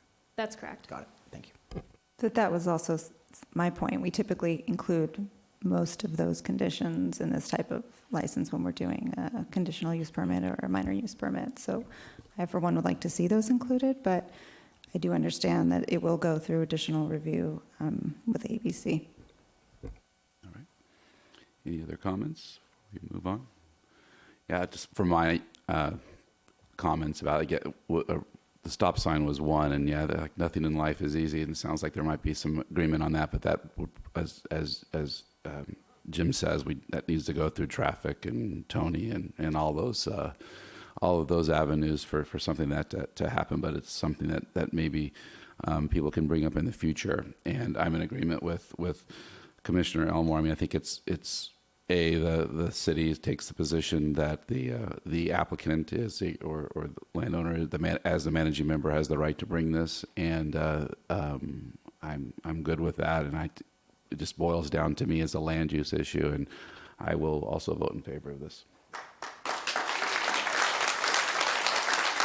So yeah, I'll go ahead and call the question, and we'll vote.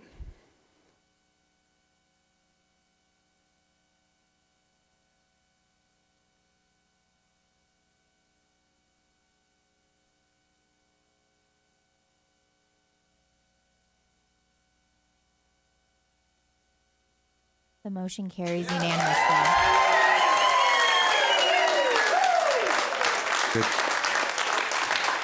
Thank you, everyone, for your participation, and have fun playing. Do we want to take 5 minutes and? Okay, we'll go ahead. Okay. Thank you, everyone, and while everyone leaves, we'll go ahead and move on. We'll take a 60-second kind of pause here.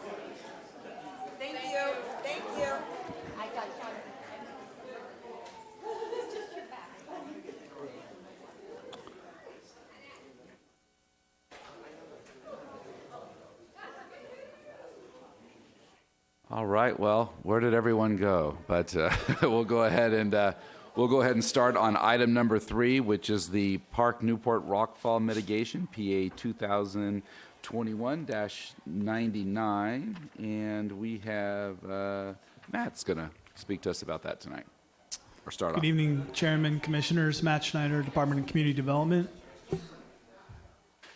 So the project before you is a coastal development permit, and it's for property located at 5,000 Park Newport Drive, the Park Newport Apartments.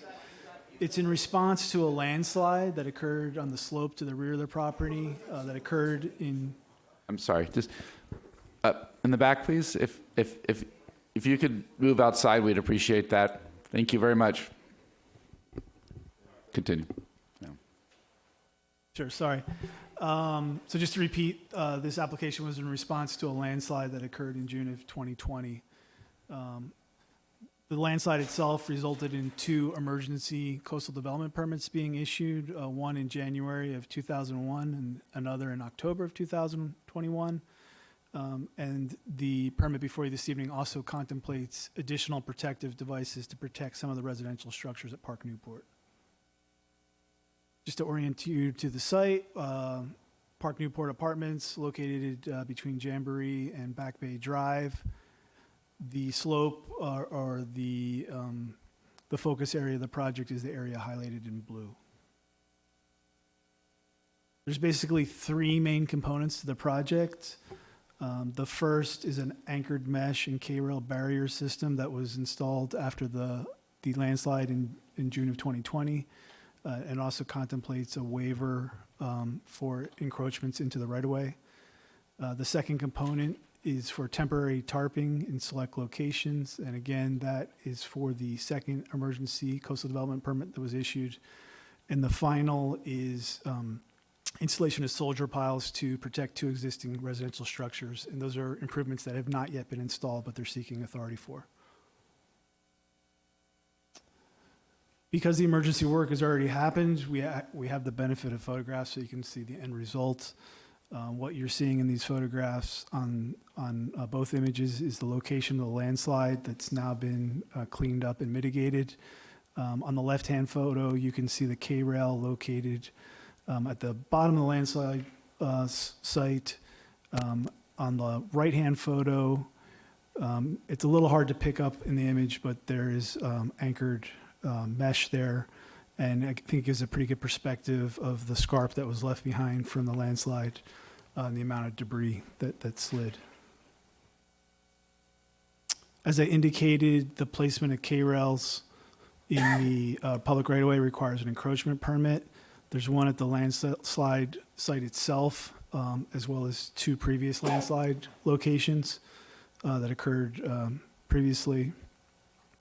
They're highlighted here with the 3 yellow arrows. And just to give a closer perspective, this again is the landslide location. As you can see, the K-rail is located as close as possible to the toe of the slope. It's intended to prevent debris and rocks from falling onto Back Bay Drive.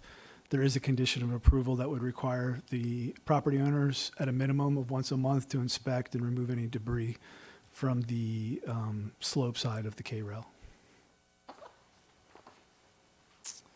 The second emergency coastal development permit that was issued related to a request for temporary tarps.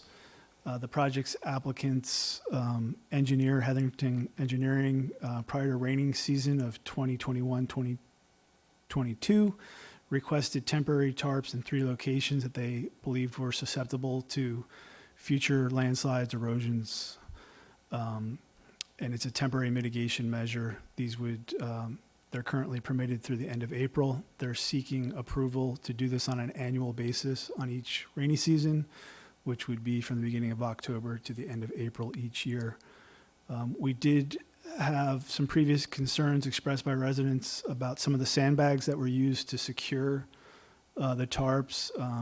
There was one occasion when they were a orange-colored sandbag that was causing concerns with some of the residents, and so it's been conditioned that the tarp be black itself and there'd be a non-contrasting similar color used for the sandbags themselves.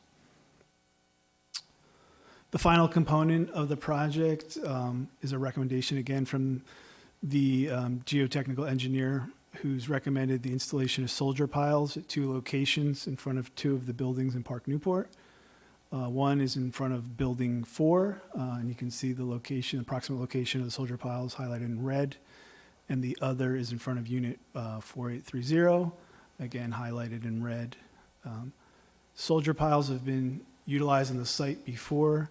The area highlighted in purple are areas where in the late 1990s, soldier piles were approved by the California Coastal Commission. In terms of local coastal program, I just want to point out that emergency permits are permitted and in fact intended for situations such as this, where there's an emergency, a landslide that requires immediate action. However, there is a requirement that you come back and have a full coastal development permit hearing. And so tonight's hearing satisfies that for the two emergency coastal development permits were issued for the anchor mesh and the temporary tarping. And then in terms of the soldier piles, the coastal program allows for protective devices for existing structures threatened by natural hazards.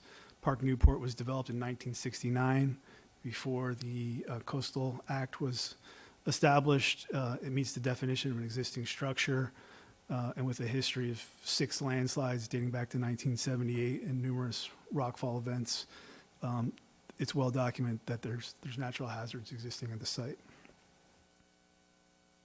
Staff's recommending the recommended action on the slide. Again, I'll point out it includes a waiver of Council Policy L6, encroachments in the public right-of-way. Public Works Department has reviewed that request, and they are in support of that. That concludes my presentation. I'm happy to answer any questions. Thank you. Any questions from the commissioner? Commission? Okay. Does Park Newport ownership own all the way down the slope to the drive? Or do they own just to the bluff? They own all the way, actually let me find the best slide to illustrate. So this slide is obviously intended for the K-rail, but you can see the purple line. That's the property line. All right, so it goes nearly to the bottom. Nearly to the bottom. It basically goes almost to the toe, but the toe doesn't perfectly align to the property line, hence the need for an encroachment permit. And, you know, after going through and reading a lot of this and going out there, it's pretty severe. Twice before it didn't work. Do they feel, the engineers and soil engineers feel this is the solution, or is this a next best attempt to hold back the hillside? Sure, that's a great question. So one of the challenges when dealing with a project like this is that the Coastal Act and our local coastal program specifies that we're just doing the minimum required to mitigate the situation. And so there's certainly a number of much more comprehensive engineering solutions, but from a Coastal Act, Coastal Commission perspective, they're looking for this type of incremental mitigation. So I couldn't, while I'm not an engineer, I would say it's fair to say that this isn't the end-all solution, that this is based on the current situation, what they're recommending. Thank you. Any other questions for staff? Yeah. I think I just add on that. I had an ex parte communication with with the applicant, Ms. Schaffner. We kind of talked about managed retreat and as far as what the Coastal Commission will kind of allow, and this is kind of really what the Coastal Commission will allow at this moment. But seeing that this is a little different than managed retreat on something that's on oceanfront or affecting water coming up, which, you know, eventually sea level rise will have, but this is more slope-based, more on the top level coming on its way down. Has the city considered going to coastal and asking for those maximum measures to, instead of these lower level measures, tarping and what's being proposed here, but going, you know, to the next level? And Ms. Schaffner knows the term, and I'm drawing a blank on what the actual term was, but we had a good discussion about what a really good solution would be, and in fact, but managed retreat and Coastal Commission's policies kind of take away from that. But has staff considered digging deeper into this because it's more hillside than actual ocean? I mean, we consider that, I would say, on every project. I would say as an overall mantra, the Coastal Commission is opposed to what they deem as armoring. And so when you start getting into more substantial mitigation beyond what's proposed tonight, that would fall into the realm that they would typically define as armoring or a more heavily engineered solution. So no, we haven't asked them specifically, but I would say on a pretty consistent basis, they've, not just in Newport, just in their actions throughout the state, have been opposed to more substantial types of mitigation. Because I think the tarping coloring is kind of what sets off. I know that the applicant will probably address this, but they are shooting for a more color scheme that matches the hillside versus the trash bag look, or they tried a clear look, but that reflected and caused more problems than even that. But supply line issues, caused that delay. So I think they'll address that. But, I think city staff looking at it for the future, you can't just put a Band-Aid on it for life, and maybe that's what Coastal wants us to do. But, I'd love to see a little more aggressive approach, at least on that, because it does affect the area, and that is a very coastal access point with Back Bay Road. It's scenic, and it's used by walking, running, cycling, cars. It's a big component of our city. So I think Coastal would understand down the road that that's access. Coastal access is their number one issue. So I would think that we could have some type of trade-off. So just throwing it out there. All right, thank you. Any other further questions? Seeing that there's none, we'll go with ex parte. We'll start with Commissioner Wagon. Yes, I did, and I think I established that. None for me. None for me. None for me. None. None. I had an email exchange with the applicant. Thank you. We'll go ahead and open up the public hearing, and we'll start with the applicant's presentation. Good evening. Can we get my PowerPoint up, please? Chair Lowry, members of the commission, I'm Shauna Schaffner. I'm Chief Executive Officer of CAA Planning, and I represent Park Newport in the application tonight. Before I get started, I'd like to thank city staff, including the Community Development Department and the Public Works Department. We worked with a lot of smart people through this emergency, and we're very happy that they've gotten us here tonight, especially for Matt Schneider and Jim Campbell. We appreciate your efforts. Well, thank you.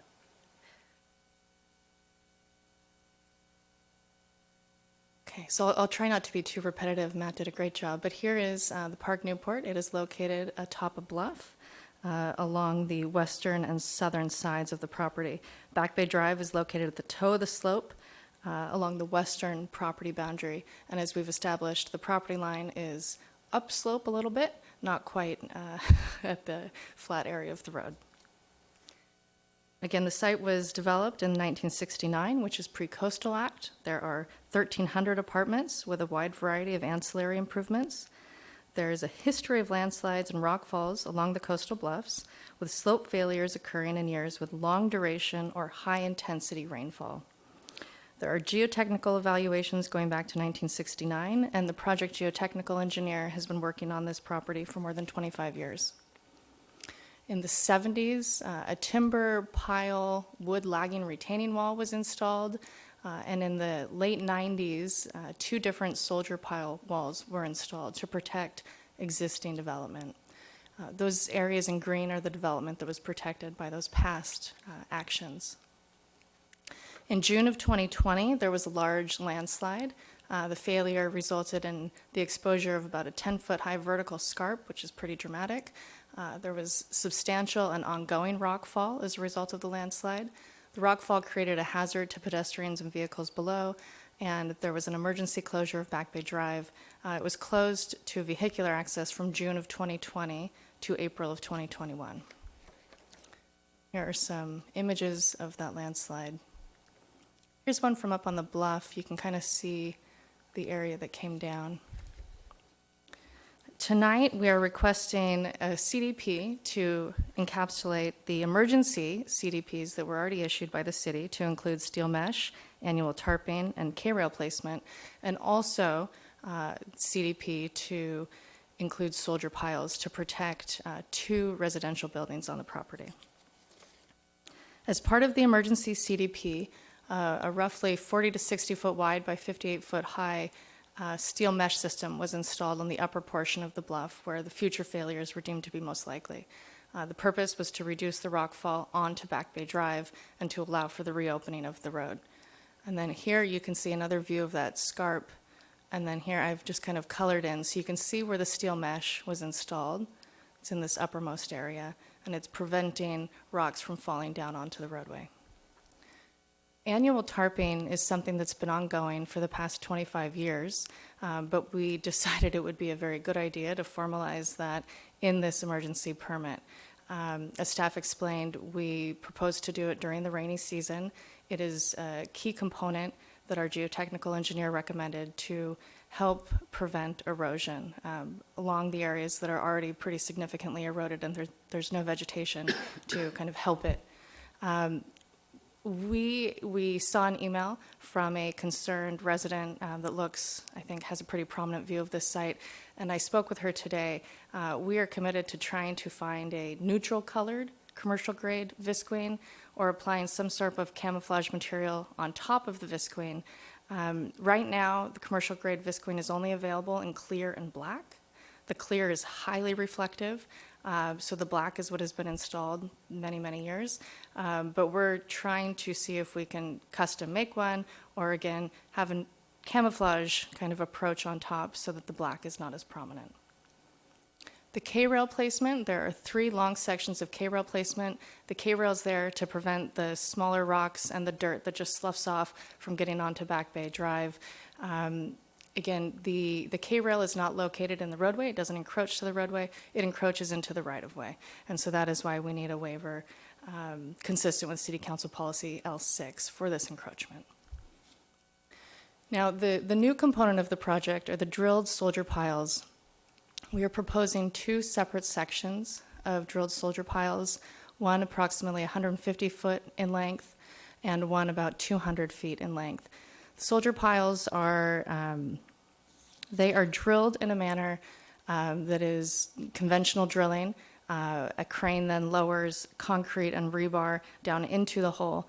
These soldier piles are not visible from above ground. They won't be visible. They're a very nice aesthetic solution to protecting the structures. They do not enhance the safety of the bluffs, but they enhance the safety of the structures. And so that is our kind of the lowest amount of protection that we can provide out here while still providing protection to those the residential structures, I should say. And here are the buildings in yellow. The one at the left of your screen is building 4, and then the one in the middle, there are 2 units there that need protection as well. So these are the areas where we're proposing the soldier piles. And here's a blow-up of the plan. In blue, you can see the proposed soldier pile walls. In purple, you can see the existing walls. And I'll get a little closer. So here is building 4, and in blue, you see the extent of the soldier pile wall. And again, here's the second one. Protective structures are allowed limitedly by the city's local coastal program. In this instance, they are permitted because the development predates the Coastal Act. The work is limited to protecting the primary structures. It is considered the minimum amount of work necessary, and there's no enlargement or expansion or no new development, and there's no impact to coastal resources.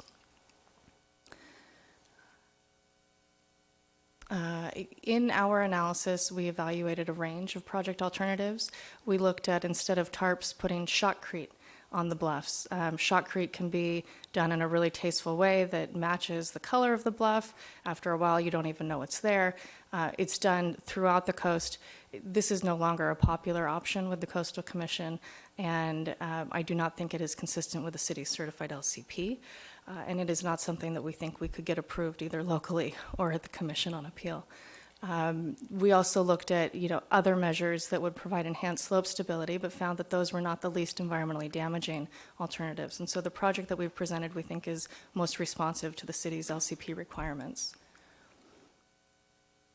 So in conclusion, the project is consistent with the city's LCP and Chapter 3 of the Coastal Act. We are committed to finding a neutral colored commercial grade visqueen to replace that black visqueen or to camouflage atop the black visqueen.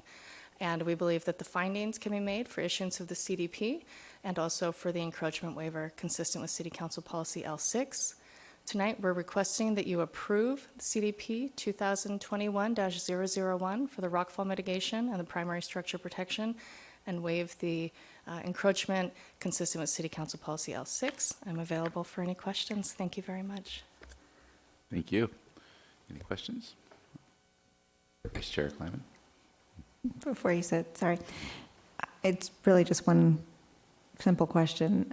It sounds like you may have already had this conversation with Commissioner Weigand, and you touched on some of the alternatives in your presentation, so thank you. But, sometimes I think we've all experienced this when you're working on a project and you hire a consultant, they tend to sort of solve for X and work backwards. I guess my question really is, did they actively look at all the alternatives? And in other words, these alternatives that you discussed, is if they were to come back and say this is necessary today, and have it be something more advanced than what we're talking about now, would that then suffice to take it back to coastal and say, no, this is necessary?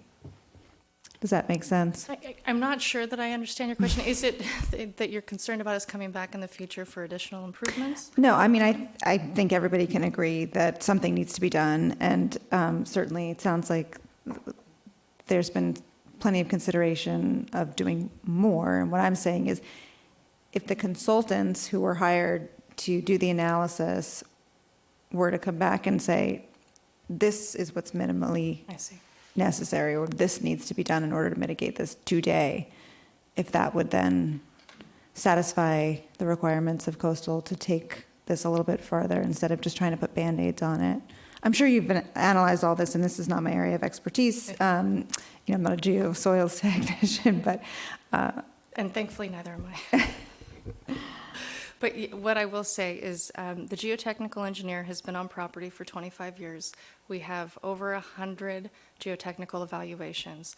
I think this has been very carefully considered, and this is what they believe is the best measures to protect the property, and also, in my professional opinion, what I think we can get approved. Would they like to do more? Yes, I think they would. My professional opinion, 25 years working on coastal commission matters, is that there's very little more that we could get approved. I'm working on a couple of shotcrete walls now, and it's not good. And it's been years and years. And so I think that this perhaps might also be a question for city staff, whether they think additional measures could be implemented and approved. I think we're very close to the line of what's permissible. So what has to happen in order for coastal to recognize that something more has to be done? I mean, does a house have to slide off the hillside? I mean, really? Yes. There are examples in Pacifica and other places where literally that happens, and then one retreats. They would like to see everything pulled back. But because this predates the Coastal Act, we have the right to continue to protect the primary structures. Thank you. Commissioner Keddy? Hey, quick question. You have experience up and down the coast. The Southern Pacific, the railroad line coming north and south, you know where I'm going, along the coast, down by north of San Diego, south of Pendleton, they're always afraid that that's going to drop. Aren't they putting in some unusual protection with steel and... Yes. I mean, you would know. I'd read about it, but... Absolutely. Different methods of protection are available for different types of projects. A rail line that serves the entire coast is eligible for a different level of protection than residential structures. All right, you answered the question. Thank you. I'm sorry to continue doing this to you.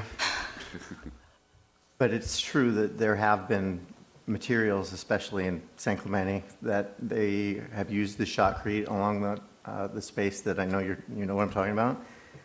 So I'm surprised, and I think that there is a concept of this as Band-Aid, and thank you for educating me on the Coastal Commission and how things tend to work, so I appreciate that. It is what it is. I think the soil nailing will help. I think the soldier pirals will definitely help. The mesh will definitely help. I ride my bike there all the time. I don't want to hit a rock. And it stopped me from riding before, but I just changed to my mountain bike instead. The one thing that occurred to me as I was sitting here, and I know that it's possible, is that there's something better than black 10 mil visqueen. And it doesn't work well when it's in the sun. It tends to fall apart. There were pieces of it last year that were kind of flagging. I know that there's a product called, it's a 15 mil Stego wrap. It's puncture resistant. It's also a bright yellow. So it's not pretty, but there are other options. And I just wanted to throw it out there that there's got to be a way. And I would encourage you to find a way. The black doesn't age well, and it causes additional maintenance. I just really think that there's another alternative out there. Thank you. Any other questions? All right. We'll go ahead and thank you, Mike. Come back up at the end if we have any questions. We'll start now with any general public comments on this item.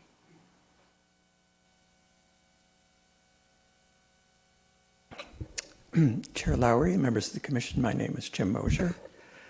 First, I'd like to commend Ms. Schaffner for being one of the extremely few lobbyists who seems to be aware of our more than a year-old lobbyist registration requirement and actually informs the clerk of when she has been hired and who she's been hired by and for what purpose. She's almost unique in that respect. As to the issue before you, this is a coastal development permit. The plan, through no fault of hers, that you're being asked to approve, it was a little difficult actually to follow this report because you seem to be approving previous permits. And the plan itself, which I think is on this page 85, is extremely small print and hard to follow. So I'm not totally sure what you're approving. But coastal developments in general are supposed to minimize impacts, both physical and visual. And in looking at the pictures of the problem that we have here and the solution by means of tarps, I noticed that the parts that have not been impacted by landslides the natural state seems to be vegetated. And I'm wondering if there could not be or should not be a plan to try to revegetate these now bare slopes. Would that not help the problem in the future? It would seem giving permission to put tarps on every year, if there was a plan to try to revegetate it, it would seem like the tarp every year would be killing what you're trying to put on the slope to stabilize it. So not entirely sure that that's the greatest solution. I noticed that the Newport dunes, where they have very steep slopes, for a couple of years they put tarps over those. This last year they did not. And then the other impact is the K-rails along the Back Bay Drive. So I'm wondering if there is or should be a plan to gradually move those back, if that's possible, so that they intrude less into the right-of-way. And then finally, in condition number 2 of the conditions of approval, it's informing the applicant that they have, through this approval, no right to develop into the Coastal Commission's original jurisdiction area. So I'm wondering where that is and why we would think they would be encroaching into it. Those are my comments. Thank you. Thank you. Any other further public comments? Looking like there is not, we'll go ahead and close. And if the applicant would like to add any rebuttal to that, and I was also going to ask if you agree to all the conditions, and are they? Thank you. Shauna Schaffner again for the record. Yes, I apologize. We have read the staff report. We have read the conditions of approval, and we're in full agreement with them. Related to the K-rail placement, they are as close to the toe of the slope as possible as they can get, while still allowing for the debris to fall down and accumulate, which is the purpose. If you put them really any closer, you won't be able to capture the debris. It'll overtop the K-rail. And so in consultation with Public Works through a series of meetings in the field and detailed plan review, it was determined this location is the most feasible location to put these K-rails to accomplish the goal. Also, because they're K-rails, they can be removed if the city plans to improve the right-of-way further. The slope has been revegetated. We, as referenced in the, I think the emergency permits, we did have a biological assessment. We did do a seed mix that was a coastal native mix on the slope. You see the wattles in the image with the scarp. Those are there to try to keep everything on and let the seeds kind of grow. So the reseeding is an active measure, but the areas that are eroded lose all their topsoil. They're generally not suitable for planting, and it's very challenging. And so the professional opinion of the project geologist is we need the tarps to prevent erosion. Thank you. Any other further questions, applicant? If there's none, we'll go ahead and close and the public comments. And I don't know if staff would like to add anything before we have discussion here. Chair Lowry, I do agree with the statements that the applicant has indicated here. We're following the recommendations of the geotechnical engineer. It is almost impossible to revegetate those slopes given how steep they are. There's really no, there's no topsoil there. So unfortunately, you know, unfortunately, the scarp is what it is, and it's really not going to take. And we do need the tarps there to, you know, prevent the erosion. And unfortunately, there really isn't an option for that. But we'll be looking and working with the applicant to identify a, you know, a better material if one is there to maybe make those blend in a little bit better. You know, they're only there for several months out of the year, not the entire year. So it's an imperfect solution, but we think it's the minimum necessary and it's consistent with the Coastal Act. So we do recommend approval. All right, thank you. Well, we got to commission and discussion here. Shauna, you may want to jump in on this too, staff. If you've ever been on the island of Maui and you're driving up to Kaanapali from the south, two-lane Hanuapali-Ani Highway, they've always had trouble with rocks coming down. It's very switchback and everything else, ocean on one side. They put up an extension of a K-rail. There must be 10 feet high, and then fences up, and then they meshed the whole hillside. No more rocks. They catch them all down there. In this case, the K-rail is what, 36, 40 inches at most. Build something bigger down there with a fence. You can do it with green mesh to catch any debris coming down. Just a thought. You might want to look at it if you've never. Fly over there. Your client will let you go.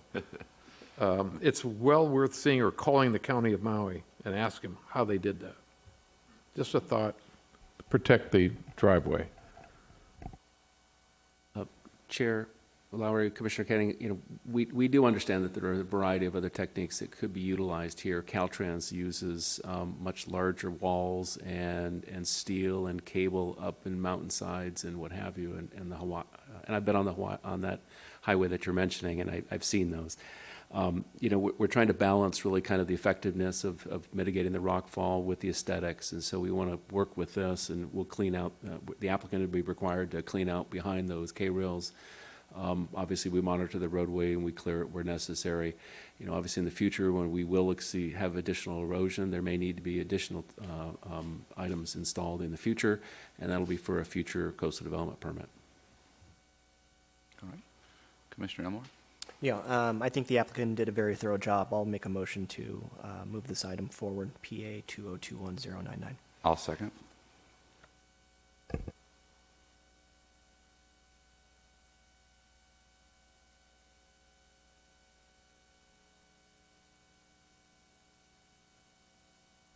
The motion carries unanimously. All right, thank you. All right. Mr. Chair? Yes. If I may, at this moment, I want to make an announcement. Mr. Matt Schneider here is leaving the city of Newport Beach, so this is his last presentation, his last meeting. He's moving on as planning manager for the city of Huntington Beach, and I want to go ahead and thank him for his 18 months of service with the city, but I want to let the commission know this is his last presentation. So. Sad to see you leave, but congratulations. So, city I grew up in, so it's great. Thank you. I appreciate that. I've been working with a great team. It's been great working with the commission, the items I brought forward, and I really appreciate all the support you give the staff. So thank you. Nice. Okay. Yep. Thank you. Okay, we'll move on to number 8 here, which is going to be our study session. It's going to be item number 4. This is in relation to Senate Bill 9 overview and implementation, PA 2021-277. And I guess, Yes, good evening. Chair Lowry, members of the commission. I'm sorry.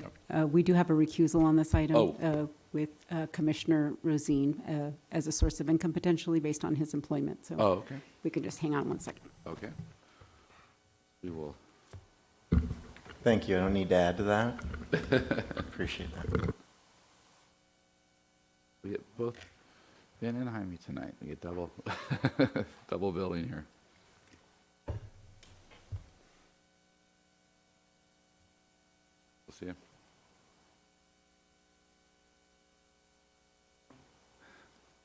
I guess we can start.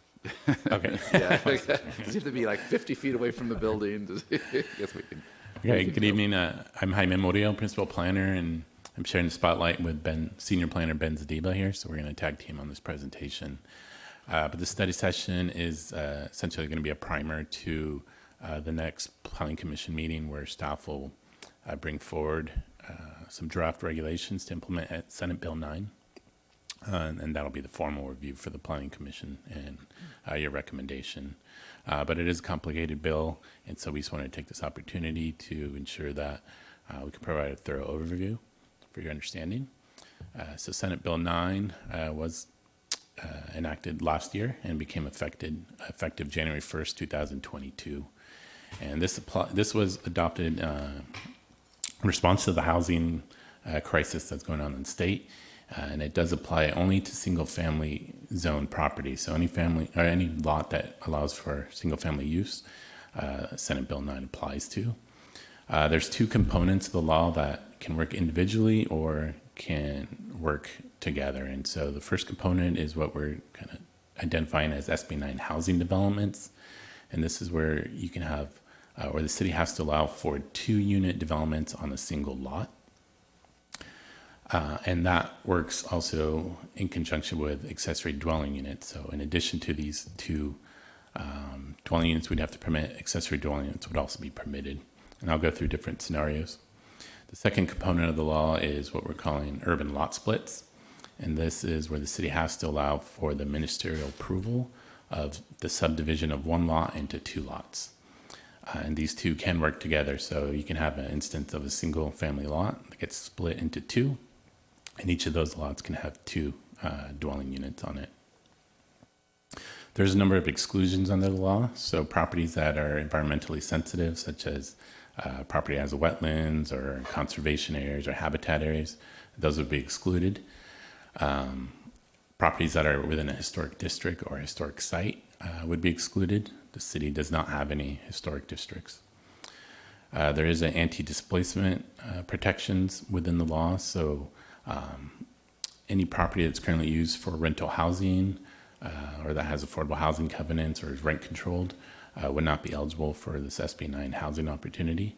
So this really would apply only to owner-occupied housing or properties. There is an exclusion for very high fire hazard zones and special flood hazard areas. However, if the city has adopted mitigation measures, then this wouldn't apply also. So in our case, for example, for properties in the flood zone, we do have measures that require the finished floor to be raised, in which case then SB 9 would be still eligible. Relationship to the Coastal Act, state law does not supersede the Coastal Act. So the city still has an obligation to enforce the Coastal Act and any certified local coastal program. So for cities such as Newport Beach, which has a certified LCP, an LCP amendment would be required in order to implement SB 9 in the coastal zone. So until we amend our LCP, we're not authorized to permit any SB 9 housing projects. At this time, the city is only pursuing an amendment to Title 20, which is our general zoning, and we're not pursuing an LCP amendment at this time. That'll be pursued in the future.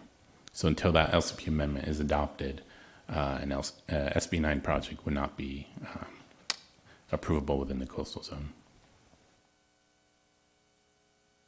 There's a number of measures in state law that the city has to to authorize their development standards.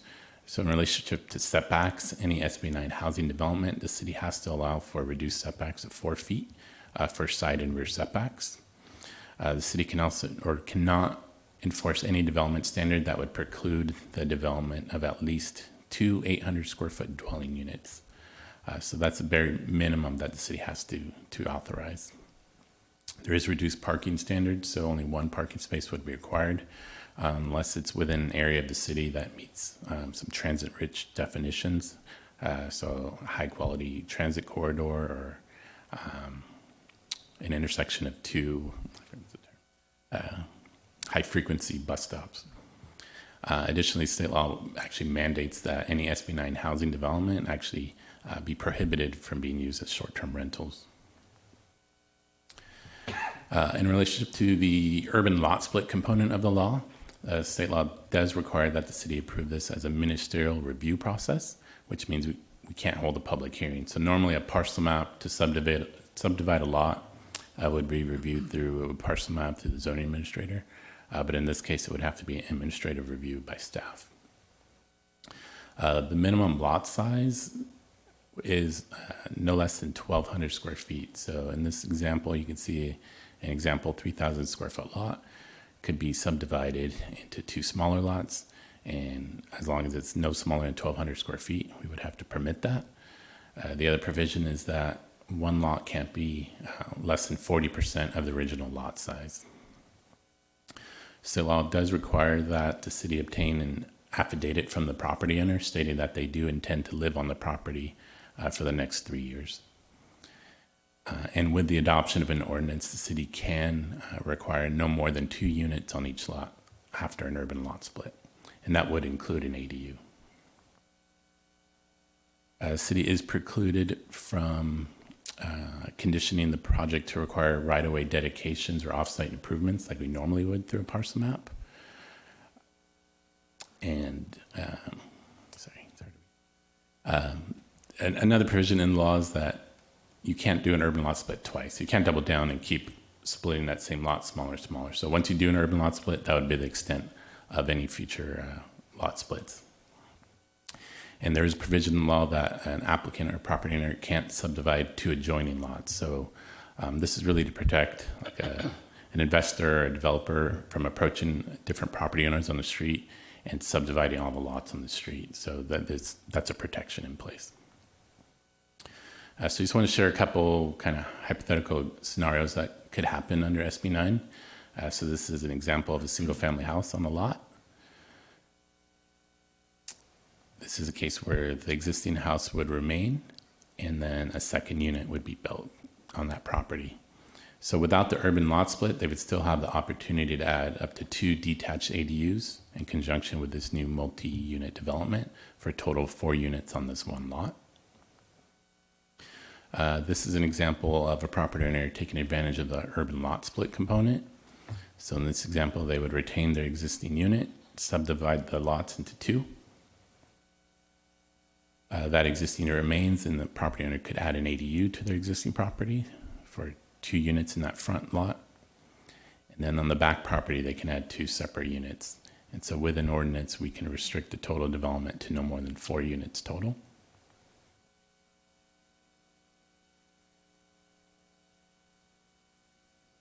And then this example is kind of worst case scenario, and this is without the adoption of an ordinance. So this example would be one where the existing home is demolished, the lots are split into 2. Each lot would be developed with 2 separate dwelling units, and then the addition of 2 ADUs for each lot for a total of 8. But this example only occurs if the city doesn't adopt an ordinance. So once we adopt an ordinance, we can go ahead and place a restriction to no more than 4 units total after the urban lot split. But state law does provide the city the authority to adopt objective design and development standards. And so these are standards that require no personal judgment or subjectivity. So for the example of like a setback, a 4-foot setback is an objective standard as opposed to a setback that says provide adequate space, then that's subjective. So the city can adopt objective design and development standards. We did provide a similar study session presentation to the City Council back in November of last year. The City Council did direct staff to develop a compliant ordinance, but be restrictive. And so staff has put together a draft ordinance that includes a number of objective development standards. We did wait until HCD released their guidance on SB 9. We wanted to make sure we didn't release regulations that conflicted with HCD guidance, but after reviewing their guidance, it's pretty basic. It just goes over the basic provisions of the law and just provides helpful tips on which laws to look at. And so, we believe we put together regulations that do comply with state law and comply with the HCD guidelines. And so that I'm going to pass this to Ben, and he's going to kind of go over the objective design standards that we're recommending. Thanks, Jaime. Good evening, Chair Lowry and Commissioners. Ben Zadiba, Senior Planner, and I have the pleasure of going over our proposed objective development standards for both SB 9 housing developments and urban lot splits. I'll keep it rather brief because I'm sure you all read the memo that was circulated on Monday, and for the public's benefit, that's attached to the agenda packet. So we have prepared a draft revision to Title 20. Namely, we've added a new section to deal with SB 9 housing development standards. I'll highlight a few of these. Most importantly, we are limiting each unit under the SB 9 housing development to a maximum of 800 square feet, which is consistent with the minimum required by state law. We are increasing the rear alley setback to 5 feet. State law would say 4 feet for an alley, for a rear setback. However, for safety purposes, due to the pattern of development in Newport Beach with a narrow alley, we think that it is imperative to maintain a larger alley setback for vehicular maneuverability in the narrow alley setting.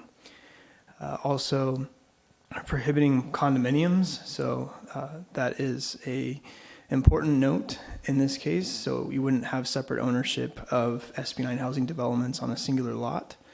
And I'll also note that we are proposing an affordable housing requirement, which would require one of the new SB 9 units to be affordable for a minimum of 30 years. As far as urban lot splits, that is dealt with in Title 19, so we do propose a revision to Title 19 to add a new chapter, that's Chapter 19.90 as drafted, and that would deal primarily with how do we process tentative parcel maps ministerially. As Jaime said, typically there's a public hearing, so if we left it without that, there would be no guidance to the public on how we actually process a tentative parcel map without a public hearing. As part of that, we do have objective design standards baked into Title 20 revisions that would, as Jaime said, most importantly, limit the maximum total to a number of 4 units. If we did not have that in place, the way that our ADU ordinance reads, we would be having a potential for up to 8 units, as Jaime said. So that is very important to get on the books. We do want to make sure that alley access is required where there is alley access today. That way we can preserve on-street parking and the potential for future on-street parking. As we know, that is a premium here in a coastal city. Lastly, I would note that we are requiring access through a shared driveway, which again is the same note that you would not want to prevent the future creation of on-street parking or eliminate on-street parking as it is today. Some additional requirements to note that are applicable to both. We do have our intention is to include an automatic sunset clause that would eliminate the potential for new SB 9 housing developments and urban lot splits should state law change, and essentially that legislation piece goes away. Also, as Jaime mentioned, we are overtly stating that it is inapplicable in the coastal zone unless the city pursues an LCP amendment. And we would be requiring the SB 9 developers or homeowners to put a deed restriction on the property, notifying future owners that these are SB 9 housing developments. There are provisions such as no short-term lodging that are important to note on these particular housing developments. So what does this really mean for Newport Beach? And again, this is just painting a picture of how it applies broadly today. It's unclear how many homeowners will take advantage of SB9. There have been some studies done from the Turner Center in Berkeley that say somewhere 10%, but here it's rather unclear because, as Jaime mentioned, the coastal zone is a huge component of the city, currently does not apply. So I will note that the 17,000 and 16,500 figures that are shared on the screen do include the coastal zones. That's probably cut down quite a bit today. Approximately 7,200 of them have active HOAs, and as written in state law today, private restrictive covenants do take precedent over the state standards.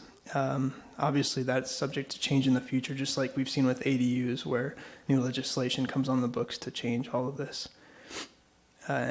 Lastly, notable that, as I mentioned, anti-displacement. So there are other factors, such as if you're renting to a tenant, you're automatically disqualified from participating with an SB9 development. So again, keeping it brief, next steps. The intention here was really just to introduce you to this complicated piece of legislation and the ordinance language that we are currently drafting. The draft shared with you is a preliminary draft, so we're open to any suggestions or feedback from the commission tonight, with the intention that we bring it back to you May 12th for a public hearing to recommend council adoption in June. That concludes our presentation. We're happy to take any questions. Thank you. Questions? Good. All right. Vice Chair Kleiman. I know it's late. That was very thorough. Thank you. It's a lot, and you've done a lot of work on this, as you have with all of the other things coming at you fast and furiously. I think the only thing I had a brief question about is that affordable housing requirement that you touched on. So you mentioned that there's a requirement for these to be for sale and owner occupied, right? So, well, not for sale, but if there's an affordable requirement, it wouldn't be a rental requirement, it would be a for sale requirement, right? And then there would be a deed restriction there too. It would be a rental requirement, and it would apply to the non-owner occupied unit. Just to clarify, sorry.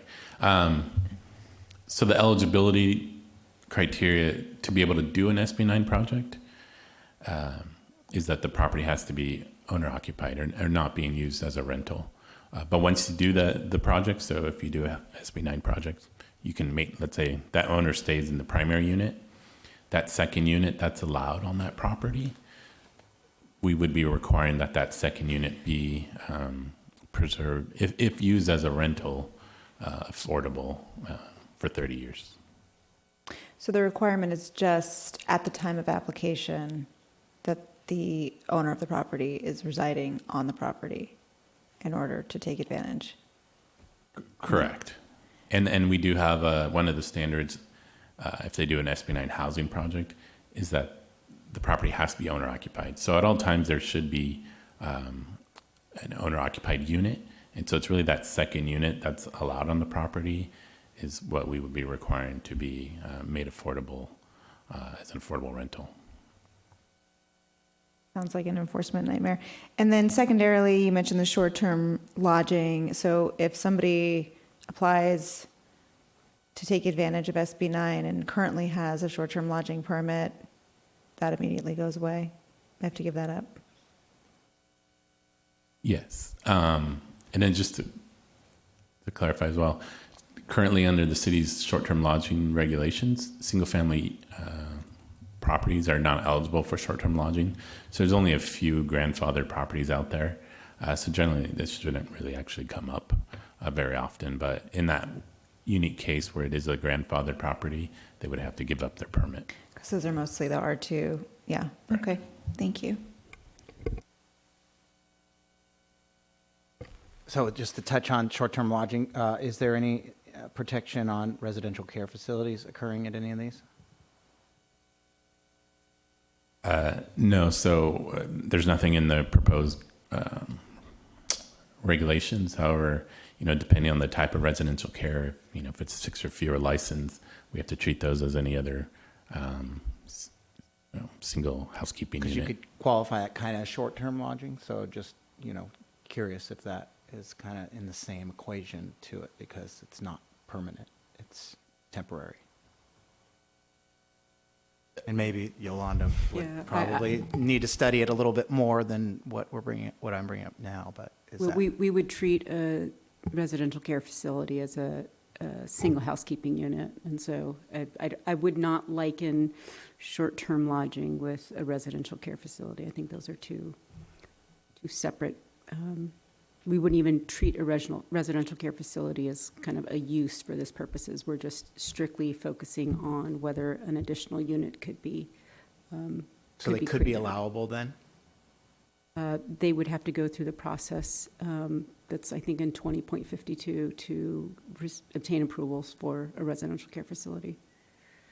And then just some further questions. So cities that were, there's a couple cities that maybe jumped the gun and started doing their ordinances before they received this HDC guidance in March. Is that kind of safe to say that a few cities kind of got pushed back from HCD when they attempted to do a similar thing that we're trying to do here? We actually have a slide for that, Commissioner Weigand. So HCD does have a housing accountability unit that's now in the budget. They have received, as of April 11th, 29 complaints for cities that have ordinances on the books as being overly restrictive. As we understand it, they are looking into that matter, and they do plan to enforce that through related bills such as the Housing Crisis Act. It's notable that they do not have enforcement authority over SB9 as currently in the books in the law. So they are able to enforce through other mechanisms, and they are currently investigating those other cities. Gotcha. So we're kind of protecting ourselves by going after the guidance and doing as much as we can that should be allowable. That's correct. All right. And then I guess one other question too, it said in the staff report that most planned communities that have active homeowners associations have restrictions that preclude SB9. What's to say that the city didn't just make themselves one giant HOA? Or, what defines an HOA to say, maybe the city could figure out a way to HOA themselves to exempt them citywide? Has that been addressed? I know that that's come up before in a city, but did that have any legal recourse, or had it really been pushed beyond just a topic of conversation? No, and I just clarify, the state law doesn't really address HOAs specifically. Like with recent legislation with ADUs, there was a specific law that was passed that made it very clear that any existing CCNRs that apply to a single-family development, they have to accommodate ADUs. That language doesn't exist in SB9, and so that's what we're saying. If there is an existing CCNR that, for example, prohibits someone from building a second unit on their property, that's a private agreement between the HOA and that homeowner, and so that agreement still applies. So it's existing CCNRs that are still applicable. So there's nothing in state law that would override a CCNR. But as far as the city's authority, SB9 only applies to city's authority. So we have to authorize these SB9 projects. As far as doing a citywide HOA, I mean, you'd have to, theoretically, I'm sure there's cities that have citywide HOAs, but it's not the case in Newport Beach. So it would have to be something that predated SB9 in order for it to stick. It can't be something created new.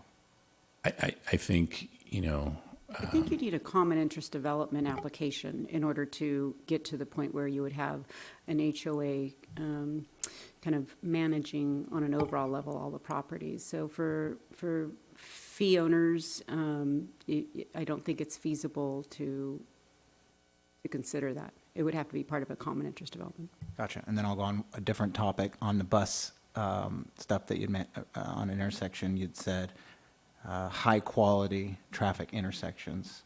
What identifies that? How do you say that, okay, there's two bus stops on a street, but I've seen plenty of bus stops with no activity. So how do you regulate that? How do you identify that as something that we are saying that it's this close to housing, you don't have to have parking, but if nobody's actually using it, whereas OCTA provides studies that say this guy was picked up here, and we know, how do we identify high quality traffic intersections? It's a good question. and there's a difference. So with like ADU regulations, it just says a bus stop. So it's like a half-mile walking distance to a bus stop. With SB9, it does say, high-quality transit corridor or high-frequency bus stop. So under state law, that means there's a frequency of regular buses coming, so like every 15 minutes during peak hour periods. And so we are working with Orange County Transit Authority, OSTA, to provide us a map of exactly where those intersections are. If you look at the bus routes, it's not very clear right now. So this is something we know we have to get mapped and work with OCTA. So it's something we're looking into to try to map and find out exactly where those are. You could, in theory, go to OCTA and say that those bus stops aren't being used, remove them off of your map, and then that would, make the radius of our parking restrictions or parking exemptions be a little less significant to neighborhoods. Yeah, it's actually the frequency of the bus actually, stopping at that stop, whether there's actual ridership, it won't come into play. And I think part of the state law is they want to encourage people to ride the bus. And so it kind of goes along that same Sure. But if philosophy. nobody's using it, and we know nobody's using it, then it shouldn't apply to a neighborhood within that radius. I just feel If the bus is still showing up at that regular frequency, then it would be eligible under the law. Thank you. That's all I have. Thank you. Any other further questions? Doesn't look like it. One more, sorry, Okay, well. guys. Since Commissioner, I know it's late, Commissioner Wygan mentioned the supportive care housing. Would you just quickly put up that, that one visual with the lot divisions and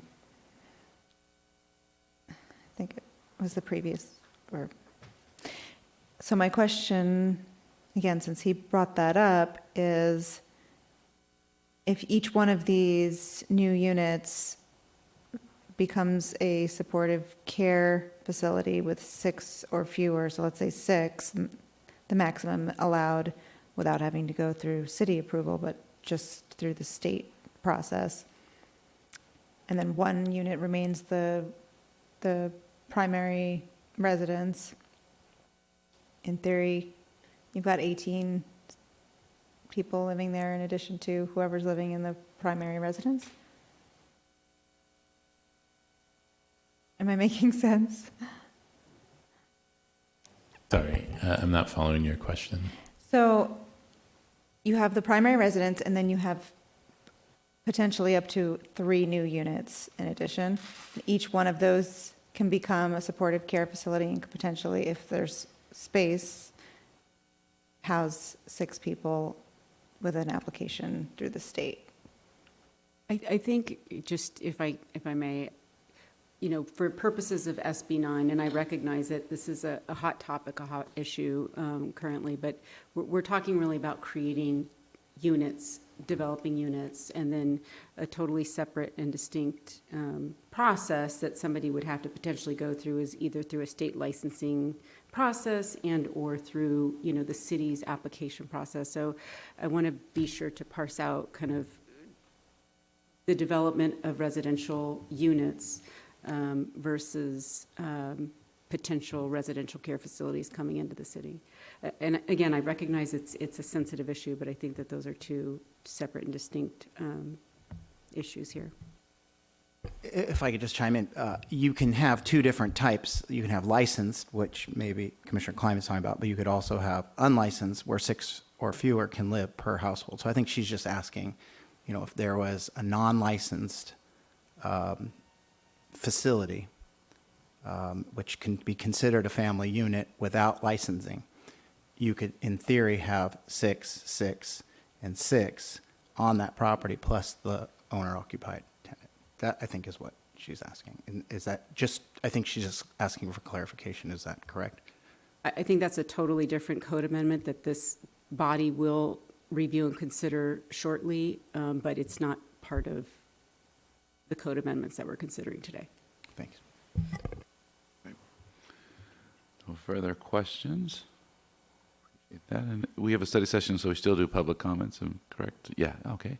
Why don't we go ahead and open up for one public comment today? Thank you again, Chair Lowry, members of the commission. My name, as you know, is Jim Mosier. First of all, regarding homeowner associations that I've said here before, that the term HOA and CCNR seems to be bandied about interchangeably, but the two are not the same.